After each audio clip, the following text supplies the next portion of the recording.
অন্তরের অন্তঃস্থল থেকে আমি শুভেচ্ছা জ্ঞাপন করছি।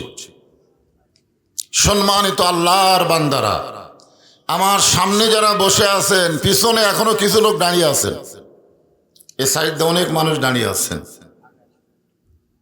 আমরা যখন কারোর সঙ্গে কোনো গল্প করতে চাই, গল্পটা যদি বেশি সময় হয় তখন কি বলি? চলো বসি, চলো বসি। আর যখন গল্পটা অল্প সময়, চলো চলতে চলতে গল্প করি, মানে হাঁটতে হাঁটতে গল্প, দাঁড়িয়ে থেকে গল্প, কারণ গল্প বেশি সময় হবে না। কিন্তু লম্বা সময় যদি গল্প করি তাহলে আগে বসার জায়গা দেখি, জোরে কোন ঠিক কিনা? তা আপনারা কি আমার কাছ থেকে অল্প সময় শুনবেন না বেশি সময় শুনবেন? তো বেশি সময় শুনতে গেলে তো বসা লাগবে। যারা দাঁড়িয়ে আছেন তাদের নিয়ত কি? হ্যাঁ, না না না, সেটা না রে বা, ও জায়গা হচ্ছে না, সেটা বলেন যে জায়গা হচ্ছে না। এমন দেশে জন্ম নিলেন যে দেশ গোটা পৃথিবীর মধ্যে সবচাইতে ঘনবসতি, তারপরও 12 লক্ষ রোহিঙ্গা মুসলমানকে জায়গা দিছে বাংলাদেশি। জোরে খান কথা ঠিক কিনা? এখান থেকে প্রমাণ হলো জায়গা দেওয়ার অভ্যাস আমাদের আছে না নাই? একটু চেষ্টা করলেই জায়গা দেওয়া যাবে। রোহিঙ্গা মুসলমানকে যদি জায়গা দিতে পারি তাহলে যারা দাঁড়িয়ে আছে এরা কি রোহিঙ্গা? ওদেরকে একটু বসতে দেওয়ার জন্য, যার সামনে এই সাইডে একটু ফাঁক ফাঁক আছে, একটু জমে বসেন, আমার ভাইরা যেন আসে বসতে পারে। যারা বসে আছেন এবং দাঁড়িয়ে আছেন সকলকেই অন্তরের অন্তঃস্থল থেকে আমি শুভেচ্ছা জ্ঞাপন করছি। সম্মানিত মা বোনেরা, পর্দার অন্তরালে বসে বসে যারা আলোচনা শুনতেছেন তাদেরকে শ্রদ্ধা জ্ঞাপন করে এই মুহূর্তে জানতে চাচ্ছি আপনারা সকলে কেমন আছেন? আলহামদুলিল্লাহ ভালো। জি আলহামদুলিল্লাহ। যে আল্লাহ তাআলা শারীরিক সুস্থতা দান করে মানসিক প্রশান্তি লাভের জন্য আজকের এই জান্নাতের বাগানে কবুল করলেন, আমরা সে আল্লাহর ওপর খুশি না বেজার? খুশি। তাহলে সমস্বরে সকলে বলবো রব্বানা লাকাল হামদ রব্বানা লাকাল হামদ হামদান কাসীরান তাইয়িবান মুবারাকান ফীহি। আমরা আল্লাহর দরবারে প্রশংসা করলাম যে প্রশংসা করার মতো একটা দলে, একটা জাতির মধ্যে আল্লাহ আমাদেরকে কবুল করেছেন। সেই জাতির নাম হলো ইসলাম। আমরা হয়ে গেছি মুসলমান। আমাদের একজন জাতির পিতা ছিলেন যিনি আমাদের নাম রেখেছেন। আল্লাহ কোরআনে বলেন, মিল্লাতা আবিকুম ইব্রাহিম ওয়া সাম্মাকুমুল মুসলিমিন। আমাদের জাতির পিতার নাম কি? ইব্রাহিম। সকলে বলেন ইব্রাহিম। হুয়া সাম্মাকুমুল মুসলিমিন। হুয়ার ফাইল দুইজন, আল্লাহ অথবা ইব্রাহিম। আমাদের নাম রেখেছে মুসলমান। খুশি না বেজার? খুশি। মুসলমানের ঘরে জন্ম নেওয়ার কারণেই তো আমরা আলহামদুলিল্লাহ বলতে পারলাম। হিন্দুর ঘরে জন্ম নিয়ে কেউ আলহামদুলিল্লাহ কয়? আপনার এলাকার কোনো হিন্দুকে আলহামদুলিল্লাহ কইতে দেখছেন? কোন হিন্দু সুবহানাল্লাহ কয়? আল্লাহু আকবার তাকবীর দেয় না। তো এইগুলো আমরা দিতে পারি মুসলমানের ঘরে জন্ম নেওয়ার কারণে। যে আল্লাহ আমাদেরকে খুশি হয়ে মুসলমানের ঘরে কবুল করলেন, আমরা সে আল্লাহর উপর খুশি না বেজার? খুশি। তাহলে আর একবার বলি আলহামদুলিল্লাহ। আলহামদুলিল্লাহ। আছেন আমার মুক্তার, আছেন আমার ব্যারিস্টার, সেই বিচারের হাইকোর্টেতে তিনি আমায় করবেন পার। আমি পাপী, তিনি জামিনদার। আমি কি আর তিনি? এ তিনি কে? আল্লাহ। আল্লাহ। আল্লাহ জামিন দিবে। আপনারা গান খেয়াল করেননি? আছেন আমার মুক্তার, আছেন আমার ব্যারিস্টার, মানে আমাদের কিন্তু উকিল ব্যারিস্টার আছে। আল্লাহ যখন হাকিম হয়ে আমাদেরকে আসামি বানায় বিচার শুরু করবেন, অন্য নবীর উম্মতের জন্য বলার কেউ থাকবে না। কারণ প্রত্যেকটা নবীরাই খালি ইয়া নফসি ইয়া নফসি ইয়া নফসি করবে, আমার কি হবে, আমার কি হবে। আর ভাগ্যগুণে আমরা এমন একজন নবী পেয়েছি যে নিজের চিন্তা কোনো সময় করে না, সব সময় চিন্তা করে আমার উম্মতের কি হবে।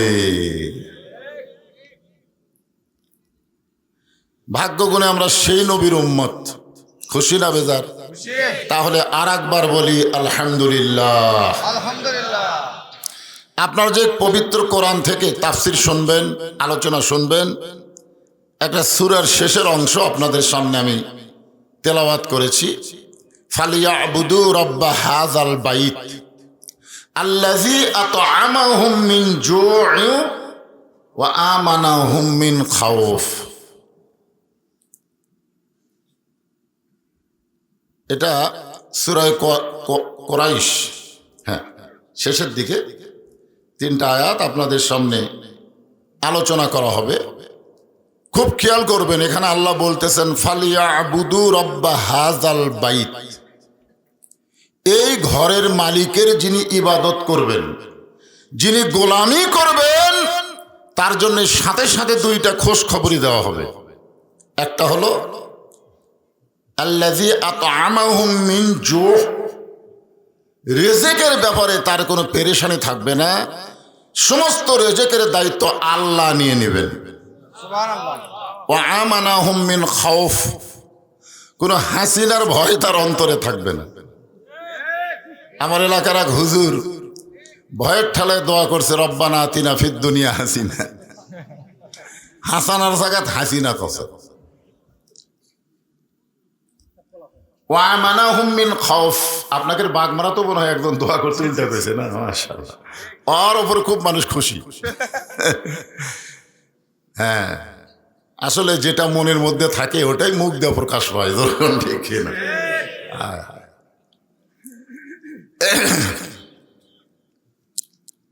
আমি আপনাদেরকে এই আয়াতগুলো বোঝানোর জন্যে 10 জন সাহাবীর নাম বলবো। আবু বকর, ওমর, ওসমান, আলী, আব্দুর রহমান ইবনে আউফ, জুবাইর, তালহা, সাদ ইবনে আবি ওয়াক্কাস, আবু সাইদ উবাদা ইবনুল জাররাহ। এই 10 জন সাহাবীকে বলা হয় আশারে মুবাশশারা। কয়জন? আচ্ছা, আশারে মুবাশশারাদের ব্যাপারে কি খবর আছে? ইনাদেরকে আল্লাহ তাআলা দুনিয়াতেই জান্নাতের সার্টিফিকেট দিয়ে দিয়েছেন। সমস্ত সাহাবীরাই জান্নাতি।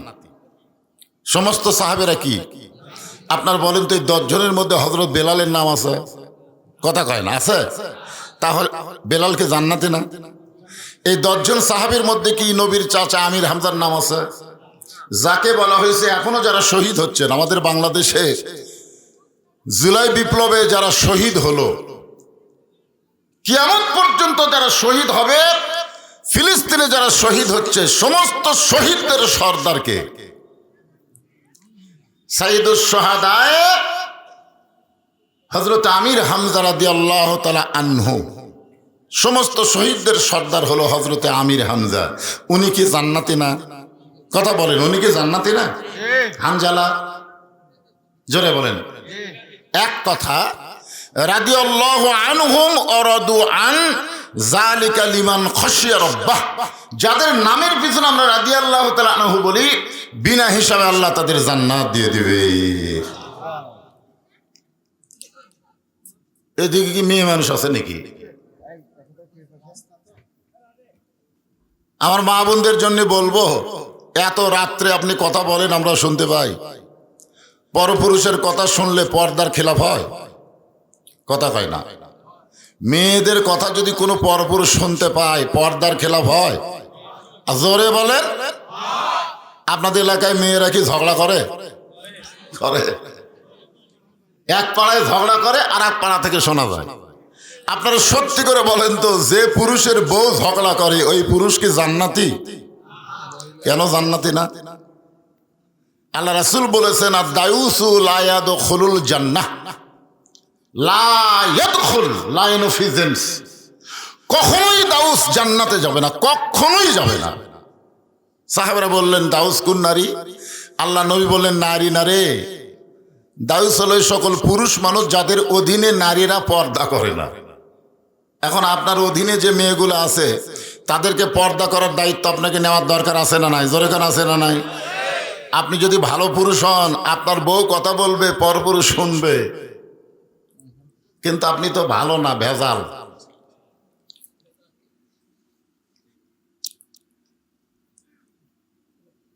আমি এই আল্লাহর ঘরের ইবাদত সম্পর্কে, আপনারা যে এখানে মাহফিল করতেছেন, একটা মসজিদকে কেন্দ্র করি, জোরে কোন ঠিক কিনা? আপনারা সকলে এক বাক্যে বলবেন, মসজিদ কার ঘর? আল্লাহ। জোরে বলেন। আল্লাহ। কোরআন শরীফ কার? এখন বর্তমানে মানুষের আইন দেয়া বাংলাদেশ চলে বলে মসজিদের জন্য ভিক্ষা করা লাগে। যেদিন আল্লাহর কোরআন দিয়ে বাংলাদেশ চলবে, বাংলাদেশের সরকার নামাজ কায়েমের বিল পাস করার পরে প্রত্যেকটা এলাকায় একটা মসজিদ করে দেওয়া লাগবে। জোরেগণ ঠিক কিনা? আপনি জানেন, আগামীতে যদি কোরআনের শাসন চালু হয়, যাকে ক্ষমতার চেয়ার দেওয়া হবে, ক্ষমতার মালিককে? আল্লাহ। কোনো মানুষ কিন্তু ক্ষমতার মালিক না। আমরা দীর্ঘ 15 বছর শিরক করেছি আল্লাহর ক্ষমতার সাথে। আমরা বলেছি আওয়ামী লীগ ক্ষমতায় আছে, আওয়ামী লীগ ক্ষমতায়, আওয়ামী লীগ ক্ষমতায় আছে। তাহলে আওয়ামী লীগ ক্ষমতায় থাকলে পলালো কেন? এতদিন যে আপনারা বলেছেন আগামীতে ক্ষমতায় কে যাবে, এ শাস্ত্রালে বসে কিন্তু এই গল্প হয়। তখন বলতেছে বিএনপি, তখন একজন বলতেছে ফখরুল ইসলাম আলমগীর, যে পাগলামি শুরু করছে, যারে তারে মারতেছে। তোর এখন ঠিক কিনা? এটা কি আগেকার দিন আছে ভাই? সব কিছু ক্যামেরা বন্দী হয়ে মানুষের সামনে তুলে ধরে। তোর এখন ঠিক কিনা? বর্তমানে শহীদ জিয়ার বিএনপি, খালেদিয়ার বিএনপি আর নাই। বিএনপির সামনে বালু ট্রাক দিয়া ওই বিএনপি মরে গেছে। এখন যারা বিএনপি করতেছে অধিকাংশের মধ্যে নাস্তিকতার ভাব আছে। তা আমরা এরকম বলি যে আগামীতে ক্ষমতায় কে যাবে? আমরা বলবো ক্ষমতায় কেউ যাবে না, আল্লাহ যাকে নিয়ে যাবে সেই যাবে। জোরে কোন কথা ঠিক কিনা? কারণ ক্ষমতার মালিককে। আরো জোরে জোরসে বলেন, তাবারাকাল্লাযী বিয়াদিহিল মুলকু ওয়া হুয়া আলা কুল্লি শাইইন কাদির। গোটা পৃথিবীর রাজত্ব, কর্তৃত্ব, মালিকানা কার হাতে? সমস্ত ক্ষমতার মালিককে। মাশাআল্লাহ। তুইজ্জু মান তাশা ওয়া তুযিল্লু মান। তাহলে ক্ষমতার চেয়ার যদি কোনো ভালো মানুষকে দেওয়া হয়, ওই ভালো মানুষ চেয়ারে বসার সাথে সাথেই প্রথম যে আইন করবে সে আইনটা হলো আল্লাযীনা ইম্মাক্কান্নাহুম ফিল আরদ আকামুস সালাত, নামাজ কায়েম করো। নামাজ কায়েমের বিল যদি একবার পাস হয়ে যায়, তখন সরকার কি রাস্তার নামাজ পড়াবে? এই জন্যে প্রত্যেকটা এলাকায় সরকারি খরচে ওই প্রাইমারি হাই স্কুল নির্মাণ করার আগে একটা মসজিদ নির্মাণ করা লাগবে। জোরে কোন ঠিক কিনা? আজকে দেখেন 4 তলা 3 তলা হাই স্কুল আছে না নাই? কলেজ আছে না নাই? মানুষের আইন চলে বলেই তো এগুলো আগে নির্মাণ হয়। আল্লাহর আইন চললে আগে আল্লাহর ঘর নির্মাণ হবে। কিন্তু যতদিন আল্লাহর আইন চালু না হবে ততদিন ভিক্ষা করা লাগবেই। নিজের ঘরে জানলা আছে, নিজের ঘরে দরজা আছে, আল্লাহর ঘরত নাই। আপনি কেমন মুসলমান? আপনার ঘুম ধরে কেমনে? আমার ঘরের জানলা আছে, দরজা আছে, আল্লাহর ঘরত নাই। আরে আমরা সেই মুসলমান। আসেন আজকে এই মসজিদকে লক্ষ্য রেখেই আমি আপনাদের সামনে আয়াতগুলোর আলোচনা করব। আরেকবার আমার আয়াতটা শোনেন, যদি পারেন পড়েন, না পারলে চুপ থেকে শুনলেও সব আছে। ওয়াইজা কুরিয়াল কোরআন ওয়া আনসিতু লাআল্লাকুম তুরহামুন। ফালিয়াবুদু রাব্ব হাযাল বাইত আল্লাযী আত'আমাহুম মিন জু'ইন ওয়া আমানাহুম মিন খাউফ। এখন আপনারা বলেন, এই ঘরের যিনি মালিক তার ইবাদত কোথায় করবেন? বাড়িতে না মসজিদে? আপনার কি আসলে মসজিদে 5 ওয়াক্ত পড়েন না খালি জুমার দিন? 5 ওয়াক্ত এতগুলা মানুষের মধ্যে এই সাইডে কথাই কয়, এই সাইডটাও কিছু 5 ওয়াক্ত করছে। এত বড় মসজিদ কেন বানাচ্ছেন? বলে ভাই জুমার দিনে লোক আটে না, জুমার দিনে লোক আটে না। এই আয়াতের মধ্য দিয়ে জুমার নামাজের কথা বলা হয় নাই, 5 ওয়াক্ত নামাজের কথা বলা হয়েছে। যে নামাজ সম্পর্কে রাসূল বলেছেন বাইনাল আবদি ওয়াল কুফরি তরকুস সালাত, বান্দা আর কাফেরের মধ্যে পৃথক করার জিনিসটার নামই হলো নামাজ। যারা নামাজ পড়বে তারা হবে আল্লাহর বান্দা, আর যারা পড়বে না তারা হলো কাফের। এটা কি আমার কথা না রাসূলের কথা? এটা কোন হাদিস? বুখারী শরীফের হাদিস। মান তারাকা সালাত মুতাম্মিদান ফাকাত কাফারা, ইচ্ছা করে একটা ওয়াক্ত নামাজ যারা বাদ দিল আল্লাহর সঙ্গে তারা কুফরি করলো। সবচাইতে কঠিন হাদিস হলো লা সালাত আলা ঈমানা, যার নামাজ নাই তার ঈমানই নাই। কি বিপদ! 5 ওয়াক্ত নামাজের মধ্যে একটা নামাজ হলো ফজরের নামাজ। জোরে বলেন কোন নামাজ? ফজরের নামাজ আদায় করার পরে আল্লাহর নবী সাহাবীর দিকে ঘুরে বসতেন। সাহাবী মানে মুসল্লির দিকে নবী ঘুরে বসতেন, কারণ ফজরের নামাজের পরে রাসূল কিছু আলোচনা করতেন। জোরে কোন কি করতেন? আলোচনা করতেন। তো আল্লাহ রাসূল দেখতেছেন সামনে কাতারের একজন সাহাবীর চোখ দুইটা রক্তের মতন লাল। কিরকম? রক্তের মতন লাল। তো রাসূল বললেন আমাদের সকলের চোখ হলো সাদা, তোমার চোখ লাল হলো কেন? বলতেছি ইয়া রাসূলুল্লাহ, এশার নামাজ পড়ার পরে আমি ঘুমাতে পারি নাই। আল্লাহ নবী বললেন কেন ঘুমাতে পারোনি?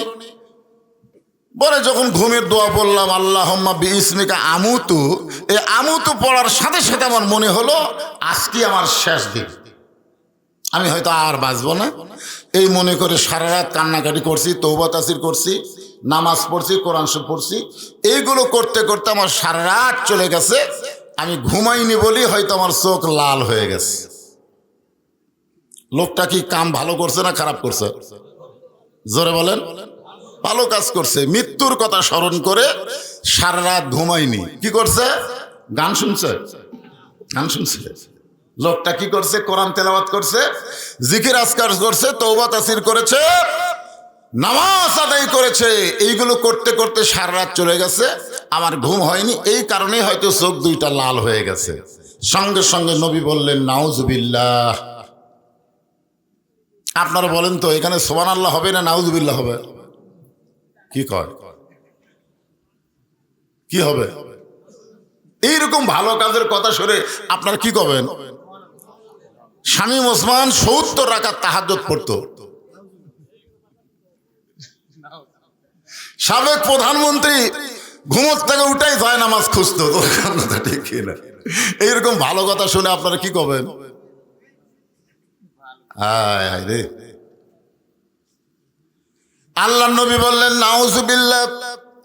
সমস্ত সাহাবীরা চমকে বলল ইয়া রাসূলুল্লাহ, যেই মানুষটা সারা রাত কান্নাকাটি করলো, তওবা তাসির করলো, কোরআন তেলাওয়াত করলো, নামাজ পড়লো, ঘুম পারলো না, সেই মানুষের কথা শুনে আপনি নাউজুবিল্লাহ কেন বললেন? আল্লাহ নবী বললেন মা আতাকুমুর রাসূলু ফাখুযুহু ওয়া মা নাহাকুম আনহু ফান্তাহু। নবী যেটা করেছে সেটাই তোমাদের করা লাগবে, নবী যেটা করে নাই সেটা ইবাদত মনে করে করলেও পাপ হবে। আমি নবী এশার নামাজ পড়ে তোমাদেরকে ঘুমাতে কইছি, নবী বলেছেন এশার নামাজের পরে তোমরা ঘুমায়া যাও, কারণ রাতের একটা অংশ আছে ওয়ামিনাল লাইলি ফাতাহাজ্জাদ বিহি নাফিলাতাল লাক। রাতের এমন একটা অংশ আছে যে অংশ আল্লাহ তাআলা তাহাজ্জুদের নামাজ আমাদের জন্য নফল করে দিয়েছে। আমি বলেছি এশার পরে ঘুমায় যাও, আর তুমি কি করলা? সারা রাত কান্নাকাটি করলে। তোমার কি বউ নাই? তো সাহাবী বলতে যে হুজুর আমার তো বউ আছে। তো তুমি যখন কান্নাকাটি করলা, নামাজ পড়লা, কোরআন তেলাওয়াত করলা, তখন তোমার বউ কি করলো? বলে বউ এসে বলতেছে আসো একসঙ্গে ঘুমায়। কিসের ঘুম রে? যে কোনো সময় আমার মৃত্যু হবে, কিসের ঘুম? রাসূল বললেন আমি এশার নামাজ পড়ে গিয়া আমার আয়েশাকে বুকের মধ্যে নিয়ে ঘুমাই, আমার হাফসাকে বুকের মধ্যে নিয়ে ঘুমাই, সালমাকে বুকের মধ্যে নিয়ে ঘুমাই, আর তুমি তোমার বউ একলা রাখা তুমি নামাজ পড়ছো। এই নতুন ইসলাম তুমি কোথায় পাছো? এই ইসলাম তো আমি নবীর ইসলাম না, ইসলাম হলো তোমার বানানো ইসলাম। কথা বলেন, কথা বলেন। আজকে আমাদের বাংলাদেশে এরকম বানানো ইসলাম আছে না নাই?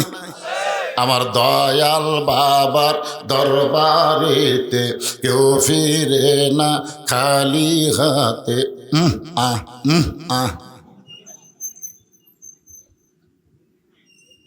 আল্লাহরে ধন্য বীরে দিয়া আল্লাহ আছে গায়েব হইয়া, নবীর ধন খাজানিয়া শুয়া আছে আজমিরে, কেউ ফিরে না খালি হাতে খাজারে তোর দরবারে।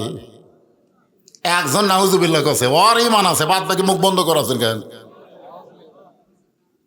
কেউ ফিরে না খালি হাতে আল্লাহ তোমার দরবারে। জোরে কোন কথা ঠিক কিনা? আল্লাহর জায়গায় যারা খাজা লাগাইলো বুঝতে হবে এটা নবীর ইসলাম না, এটা হলো বানানো ইসলাম। জোরে কোন ঠিক? আপনারা কোন ইসলামের মধ্যে থাকবেন? বানানো। বাংলাদেশে আল্লাহর ইসলাম কার মাধ্যমে পাচ্ছেন? আল্লাহ বলতেছেন কুল, হে রাসূল আপনি বলেন, ইন কুনতুম তুহিব্বুনাল্লাহ ফাত্তাবিউনি। সকলে একটু আমার সঙ্গে ছেলেবেলায় তোমরা একটু গুনগুন করে গাবা। উপায় নাই রে, উপায় নাই রে, উপায় নাই নবী বিনে আল্লাহ পাওয়ার উপায় নাই। আপনারা বলেন না কেন? এই গান গাইলে সওয়াব হবি তো। এটা কি সেই গান? আমি যে আয়াতে কারিমা পড়লাম না তারই বাংলা। উপায় নাই রে, উপায় নাই রে, উপায় নাই নবী বিনে আল্লাহ পাওয়ার উপায় হবি না। এমনি তো মাইক বলবল করতেছে, আপনারাও একটু যদি হুহা না করেন ওয়াজ করা যাবে? কথা বলেন না কেন ভাইজান? হ্যাঁ, কি করব?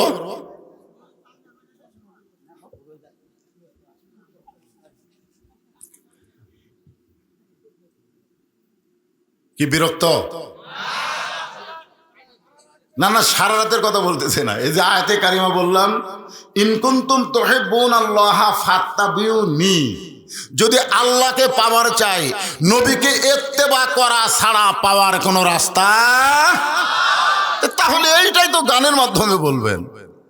উপায় নাই রে, উপায় নাই রে, উপায় নাই নবী বিনে আল্লাহ পাওয়ার উপায় নাই।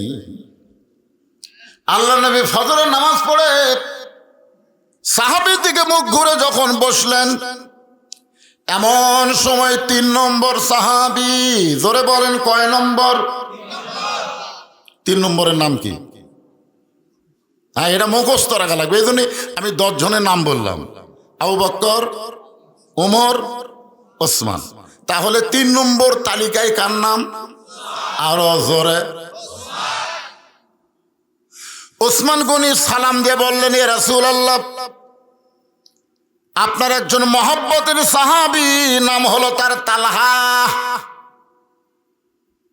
তালহার সংখ্যার দিক দেওয়া হলো 7 নম্বর। জোরে বলেন কয় নম্বর? যে 10 জনকে জান্নাতের সার্টিফিকেট দেওয়া হয়েছে তার মধ্যে 3 নম্বর হলো ওসমান আর 7 নম্বর হলো তালহা। ওসমান গনি বলতেছে, ইয়া রাসূলুল্লাহ, আপনার মহব্বতের সাহাবী তালহা ফজরের সালাম ফিরালেই বাড়ির দিকে দৌড় দেয়।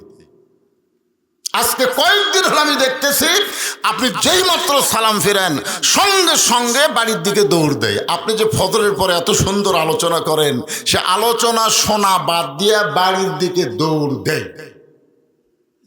আপনাদের কাছে আমি প্রশ্ন করি, মসজিদ ভালো না বাড়ি ভালো? এ কথা কন না কেন? তাহলে জুমার নামাজের দিন এত তাড়াতাড়ি মসজিদ থেকে বের হয়ে কোথায় যান আপনারা? যখন আপনি মসজিদে ঢুকলেন তখন একটা দোয়া পড়েননি, আল্লাহুম্মা আফতাহ লি আবওয়াবা রাহমাতিক? আপনি কার মধ্যে ঢুকলেন? এই আপনি দরজা দিয়ে কার মধ্যে ঢুকলেন? যেই ঘরের মধ্যে অবারিত রহমত আল্লাহর বর্ষণ হয়, সেই ঘরের মধ্যে আপনি ঢোকার পরে বার হওয়ার সময় এত ছটফট করেন কেন? পুরানা স্যান্ডেল থুয়ে নতুন পাঁচ দিয়ে চলে গেছে, মানে পাও দেওয়ার সময়ও খেয়াল করেনি কাঠটা পাও দিচ্ছে। রাস্তার মধ্যে ধরা পড়লে বলছে ভাই বদল হসে, ভাই বদল হসে, ভাই কিন্তু বদলের একটা সিস্টেম নাই। তুই তো কোনোদিন নতুন থুইয়া পুরাতন পাওয়ার দিলি না, তার মানে বোঝা গেল ওই বদল করেনি, চুরি করিছে। তোর এখন কথা ঠিক কিনা? জুমার দিনে শেষে এসে আগে যারা মসজিদ থেকে বের হয়ে যায় এরা আর যাই হোক নামাজি না, এরা হলো চোরের দল। জোরে বলেন কার দল? জোরে কন কার দল? আপনার বলেন তো জুমার দিনের ফরজ কি? জুমার দিনের ফরজ হলো ইযা নুদিয়া লিস-সালাতি মিন ইয়াউমিল জুমআ ফাসআউ ইলা যিকরিল্লাহ। জুমার আজান হওয়ার সঙ্গে সঙ্গে তড়িঘড়ি করে জোরে জোরে কার ঘরে যাওয়া লাগবে? আরো জোরে বলেন। আপনারা কখন আসেন? আপনারা যারা শেষে আসেন তারা যদি কিয়ামত পর্যন্ত হায়াত পান আর জুম্মার নামাজ পড়েন, একটা সওয়াব আপনারা পাবেন না। কারণ প্রত্যেক দিন আল্লাহর কোরআনের হুকুমকে আপনি অমান্য করতেছেন। জোরে কোন কথা কন না কেন? কথা বলা লাগবে তো। প্রত্যেক জুমার দিন আপনি আল্লাহর ফরজ হুকুম অমান্য করলেন। আল্লাহ বলতেছেন আজান শোনার সাথে সাথে ফাসাও, মানে জোরে জোরে সৈন্যের মতন হেঁটে হেঁটে চলে আসো। আর তুমি লায়ের তেল দেয়া ধীরে ধীরে, কি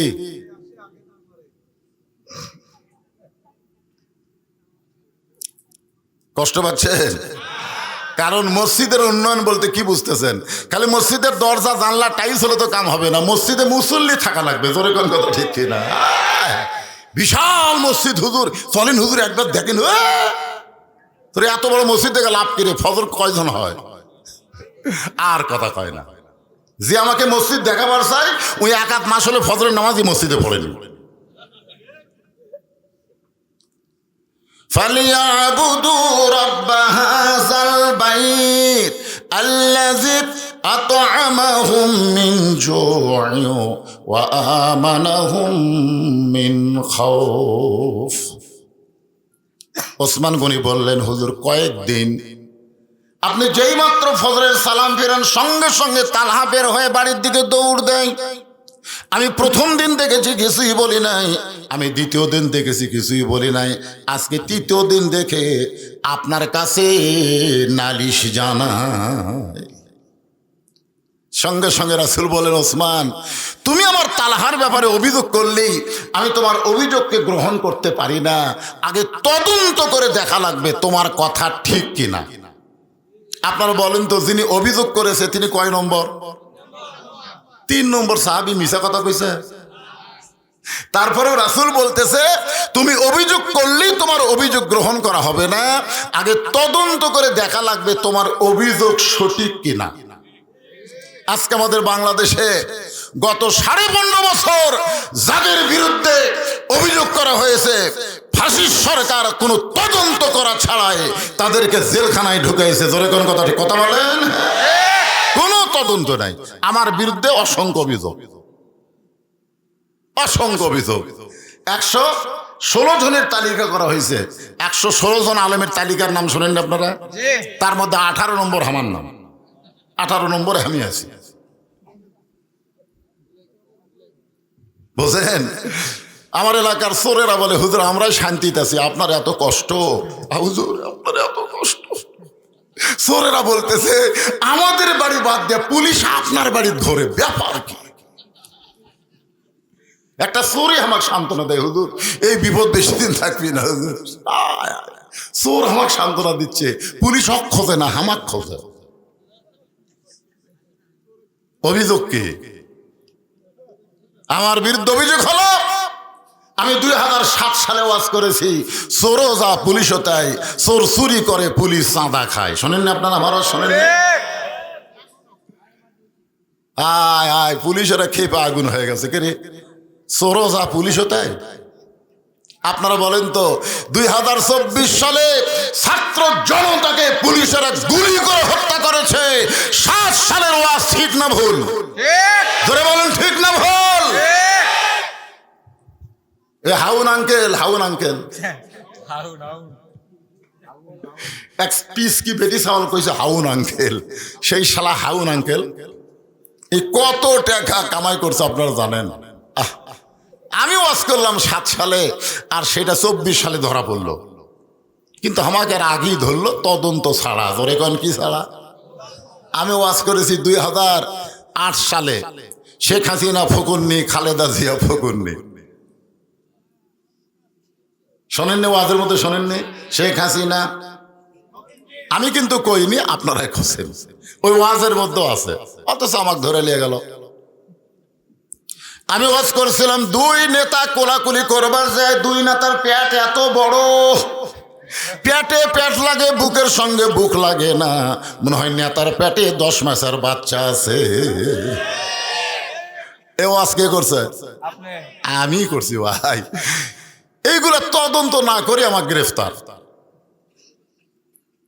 আল্লাহ রাসূল তো বলতে পারতেন, ওসমান তুমি 3 নম্বর মানুষ, তুমি আমার ডবল জামাই, তোমার অভিযোগ সত্য। কিন্তু আল্লাহ রাসূল বলেন, ওসমান তুমি অভিযোগ করলেই হবে না, আগে তদন্ত করে দেখতে হবে তোমার অভিযোগ সঠিক কিনা। এখন আপনারা বলেন ইসলামে তদন্ত আছে না নাই? জোরে কোন আছে না নাই? কারা মুসলমান কারা বেঈমান আজান দিলেই বোঝা যায়, আজান দিলেই বোঝা যায়। ইসলামের তদন্ত হলো আজান দেওয়ার পরে যেই পুরুষ মসজিদে যায় না, তোমরা যতই তাকে মুসলমান বলো, আল্লাহর ইসলাম তাদেরকে মুসলমান কয় না। জোরে কোন ঠিক কিনা? এই ছেলেরা, এই আমি শুনলাম এলাকার মধ্যে নাকি মদের আসক্ত কিছু যুবক আছে, মদের আসক্ত, গাঁজা খায়, হিরোইন খায়, ফেন্সিডিল খায়। আজকে দেরি করো, আয় আয় রে। আল্লাহ রাসূল সঙ্গে সঙ্গে মসজিদ থেকে বাইরে আসলেন তদন্ত করার জন্য। জোরে কান কি করার জন্যে? ওসমান গনি যে অভিযোগ করেছে, অভিযোগ সত্য কিনা এটা তদন্ত করার জন্য রাসূল মসজিদের বাইরে আসলেন। নবী তাকায় দেখে প্রত্যেকটা সাহাবী মসজিদের মধ্যে দাঁড়িয়ে আছে, প্রত্যেকটা সাহাবী দাঁড়িয়ে আছে। আল্লাহর নবী বললেন, সাহাবীরা আমি ওসমান গনির অভিযোগ অনুযায়ী তালহাকে তদন্ত করতে চাই, তোমরা কি আমার সঙ্গে যাবে? সাহাবীরা বললেন, হুজুর আপনি যদি হুকুম দেন আমাদের কোনো আপত্তি। রাসূল বুঝাইলেন, একজনের তদন্ত চলবে না, তদন্ত হবে সর্বদলীয়। জোরে বলেন কথা ঠিক কি না? এক দলীয় তদন্ত করলে হবে না, তদন্ত খাবো না, তদন্ত হবে সর্বদলীয়। আপনারা বলেন, যাদেরকে রাজাকার বানায়া ফাঁসির মঞ্চে নিয়ে গেছে তারা কি আসলেই রাজাকার?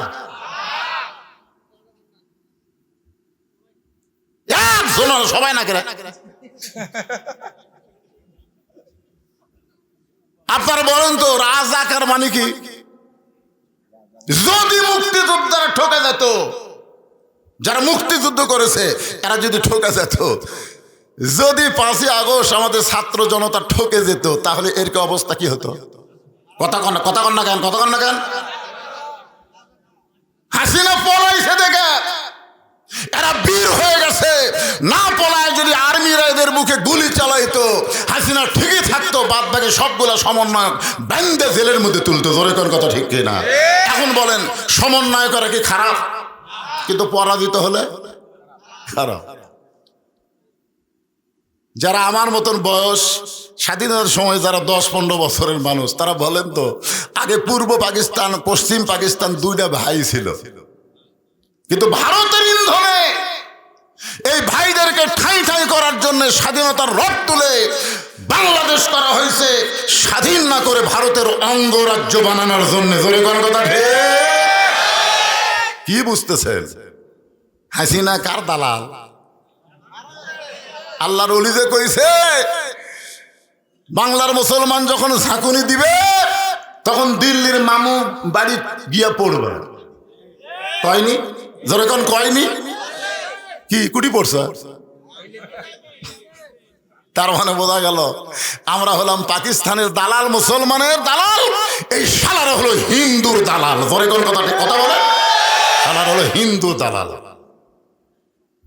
আজকে বলার সময় এসেছে, তদন্ত ছাড়াই তোমরা রাজাকার বানাবা, আর আমরা তোমাকে কি বানাবো? তদন্ত করে আল্লাহর কোরআন দেয়া জানার দরকার আছে না নাই? আয়াতটা খেয়াল রাখবেন, ফালিয়াবুদু রব্ব হাযাল বাইত আল্লাযী আত'আমাহুম মিন জু'ইন ওয়া আমানাহুম মিন খাউফ। দুই একজন কোন, বাদ বাকি কোন না। লিল্লাহি তাকবীর। বাংলাদেশের বড় বড় দলে আল্লাহ আকবার মিছিল হয় না। আপনারা বলেন তো, আওয়ামী লীগের মিছিলে কোনোদিন আল্লাহ আকবার শুনছেন? বিএনপির মিছিলে কোনোদিন আল্লাহ আকবার শুনছেন? অথচ যখন জন্ম লিছে, জানোয়ার যখন জন্মিছে, ওর ডান কান্তে আজান, বাম কান্তে আকামত দেওয়া হয়েছে। জোরে কোন কথা ঠিক কি না? আর আল্লাহ আকবার স্লোগান দিলে এরা বলে এটা তো হামাকের স্লোগান লয়। তুমি জন্মানোর সময় তোমার ডান কান্তে আজান, বাম কান্তে আকামত দেওয়া হলো, মরার সাথে সাথে তোমার লাশ সামনে থুয়া আল্লাহ আকবার করে জানাজা হবে। জোরে কোন কথা ঠিক কি না? আর তুমি বলো আল্লাহ আকবার হামার লয়, তা কার? এটা কোন দলের? মুসলমান যারা সবাইকেই বলতে হবে আল্লাহু আকবার। হ্যাঁ, যখনই কোরআন তেলাওয়াত হবে ইমানের জজবা আল্লাহ বাড়া দিবে, সাথে সাথে বলবেন আল্লাহু আকবার। নবী আমার সামনে সামনে, সমস্ত সাহাবারা পিছনে পিছনে রওনা নিলেন। নবী যখন রাস্তা চলবে তখন নবীর সামনে যাওয়া যাবে, এ কথা কে বলেছেন? আরো জোরে কোন। নবী যখন কথা বলবে নবীর মুখের উপর কথাও বলা যাবে, আরো জোরে কোন। আলেমরা যখন কথা বলবে, আল ওলামা ওয়ারাসাতুল আম্বিয়া, আলেমরা যখন কথা বলবে আলেমদের মুখের উপরে কথা বলা যাবে, আরো জোরে বলেন যাবে। গত 15.5 বছর আলেমরা কথা বলে আর জালেমরা মাইক কাটে নেই। জোরে কোন কথা ঠিক কি না? এখনো দুই একটা মাহফিলে হচ্ছে। কয়েকদিন আগে আমির হামজার মাহফিলে গ্যাঞ্জাম বাজাচ্ছে বিএনপির সাবেক এমপি। জোরে কোন কথা ঠিক কিনা? এর আগে সাদেকুর রহমান আজাহারির মাহফিলে গ্যাঞ্জাম বাজাচ্ছে বিএনপির সাবেক উপজেলা চেয়ারম্যান। এই বিএনপি কে মোশান বাড়তিছে ভাই, তারা ক্ষমতা পাওয়ার আগে কি হন। আরে পাগলা, তোমরাও তো আমরাও চাই। জোরে কোন কথা ঠিক কিনা ভাই? খেলাত পড়লে জামাত বিএনপি এক হয় কি হয় না? তাহলে আমি সমস্ত বিএনপি ভাইদের বলবো, আমরা তো দুই ভাই রে পাগলা। প্রথম যিনি বিসমিল্লাহ শুরু করেছে তার নাম হলো শহীদ প্রেসিডেন্ট জিয়াউর রহমান। বলেন ঠিক কিনা? তাহলে মাইক কাড়াইলাও কেন? একটু মনোযোগ দিয়ে শুনবেন। আলেম যখন রাস্তা চলবে, আপনি যদি মনে করেন নবীর ওয়ারি, সেই মনে করে সালাম দেয়া, তার পিছনে যদি 2টা কদম মহব্বতে হাঁটতে পারেন, আল্লাহ তাআলা খুশি হয়ে আপনাকে জান্নাত দিয়া দিবে। আলেমদের সম্মান আছে না নাই? খালি মসজিদের মধ্যে না, সব জায়গায়?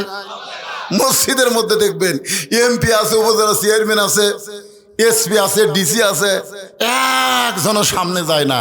বলে হুজুর আপনি সামনে যান। ওরে বাবা, মসজিদের মধ্যে তোরা সামনে গেলে কি হয়? যা তো দেখি। হুজুর আমরা পড়বার পারি, হুজুর পড়াবার পারি না। যারা পড়াবার পারে না তারা হলো ছাত্র, আর যিনি পড়ায় তিনি হলেন ওস্তাদ। জোরে কোন কথা ঠিক কিনা? কার দাম বেশি, ছাত্র না ওস্তাদের? তুমি ডিসি হও, এসপি হও, এমপি হও, তুমি ডাক্তার হও, লাইনে কাতার সোজা করো। আর হুজুর হুজুর আপনি সামনে যান হুজুর। আপনারা বলেন তো, কোন এসপি যদি মনে করে হুজুর রুকু করার আগে আমি রুকু করবো, নামাজ হবে? হবে? যত এসপি হোক আল্লাহ কয় নট গিল্টি, চলবি না। হুজুরের পরে পরে যা, আগে যাওয়া চলবে না। একটু মনোযোগ দেন, পরে পরে যা, আগে যাওয়া চলবে। নবী যখন চলতেছে প্রত্যেকটা সাহাবী পিছনে পিছনে হাঁটতেছে। তালহার বাড়ির দরজায় এসে নবী ব্রেক করলেন। যেই তালহা সালাম ফেরানোর সঙ্গে সঙ্গে বাড়ির দিকে দৌড় দেয়। এইটা তদন্ত করার জন্য আল্লাহর নবী তালহার বাড়ির দরজায় এসে ব্রেক করে সালাম দিলেন, আসসালামু আলাইকুম ইয়া আহলাল বাইত। আপনারাও সালাম দেবেন। যখন কারো বাড়িতে যাবেন সালাম দিবেন, যখন কবরের পার্শ্ব দিয়ে যাবেন সালাম দিবেন। আপনারা বলেন তো, কবরে যারা শায়িত আছে এরা কি উত্তর দিবার পারবে? তারপরে সালাম দেওয়ার বিধান আছে না নাই? আপনারা কি দেন? কি বলে দেন? আসসালামু আলাইকুম ইয়া আহলাল কুবুর। এই কবরের মধ্যে যারা আছে তাদের উপরে আল্লাহ রহমত বর্ষণ করো। সবচাইতে বড় দোয়ার নাম হলো সালাম। সবচাইতে বড় দোয়ার নাম কি? তাহলে কারো বাড়িতে গিয়ে আপনি কি কলিং বেলে চাপ দেবেন? কলিং বেলে আব্দুল্লাহ ঘটঘট ঘট করে ঘটঘট ঘট করবেন?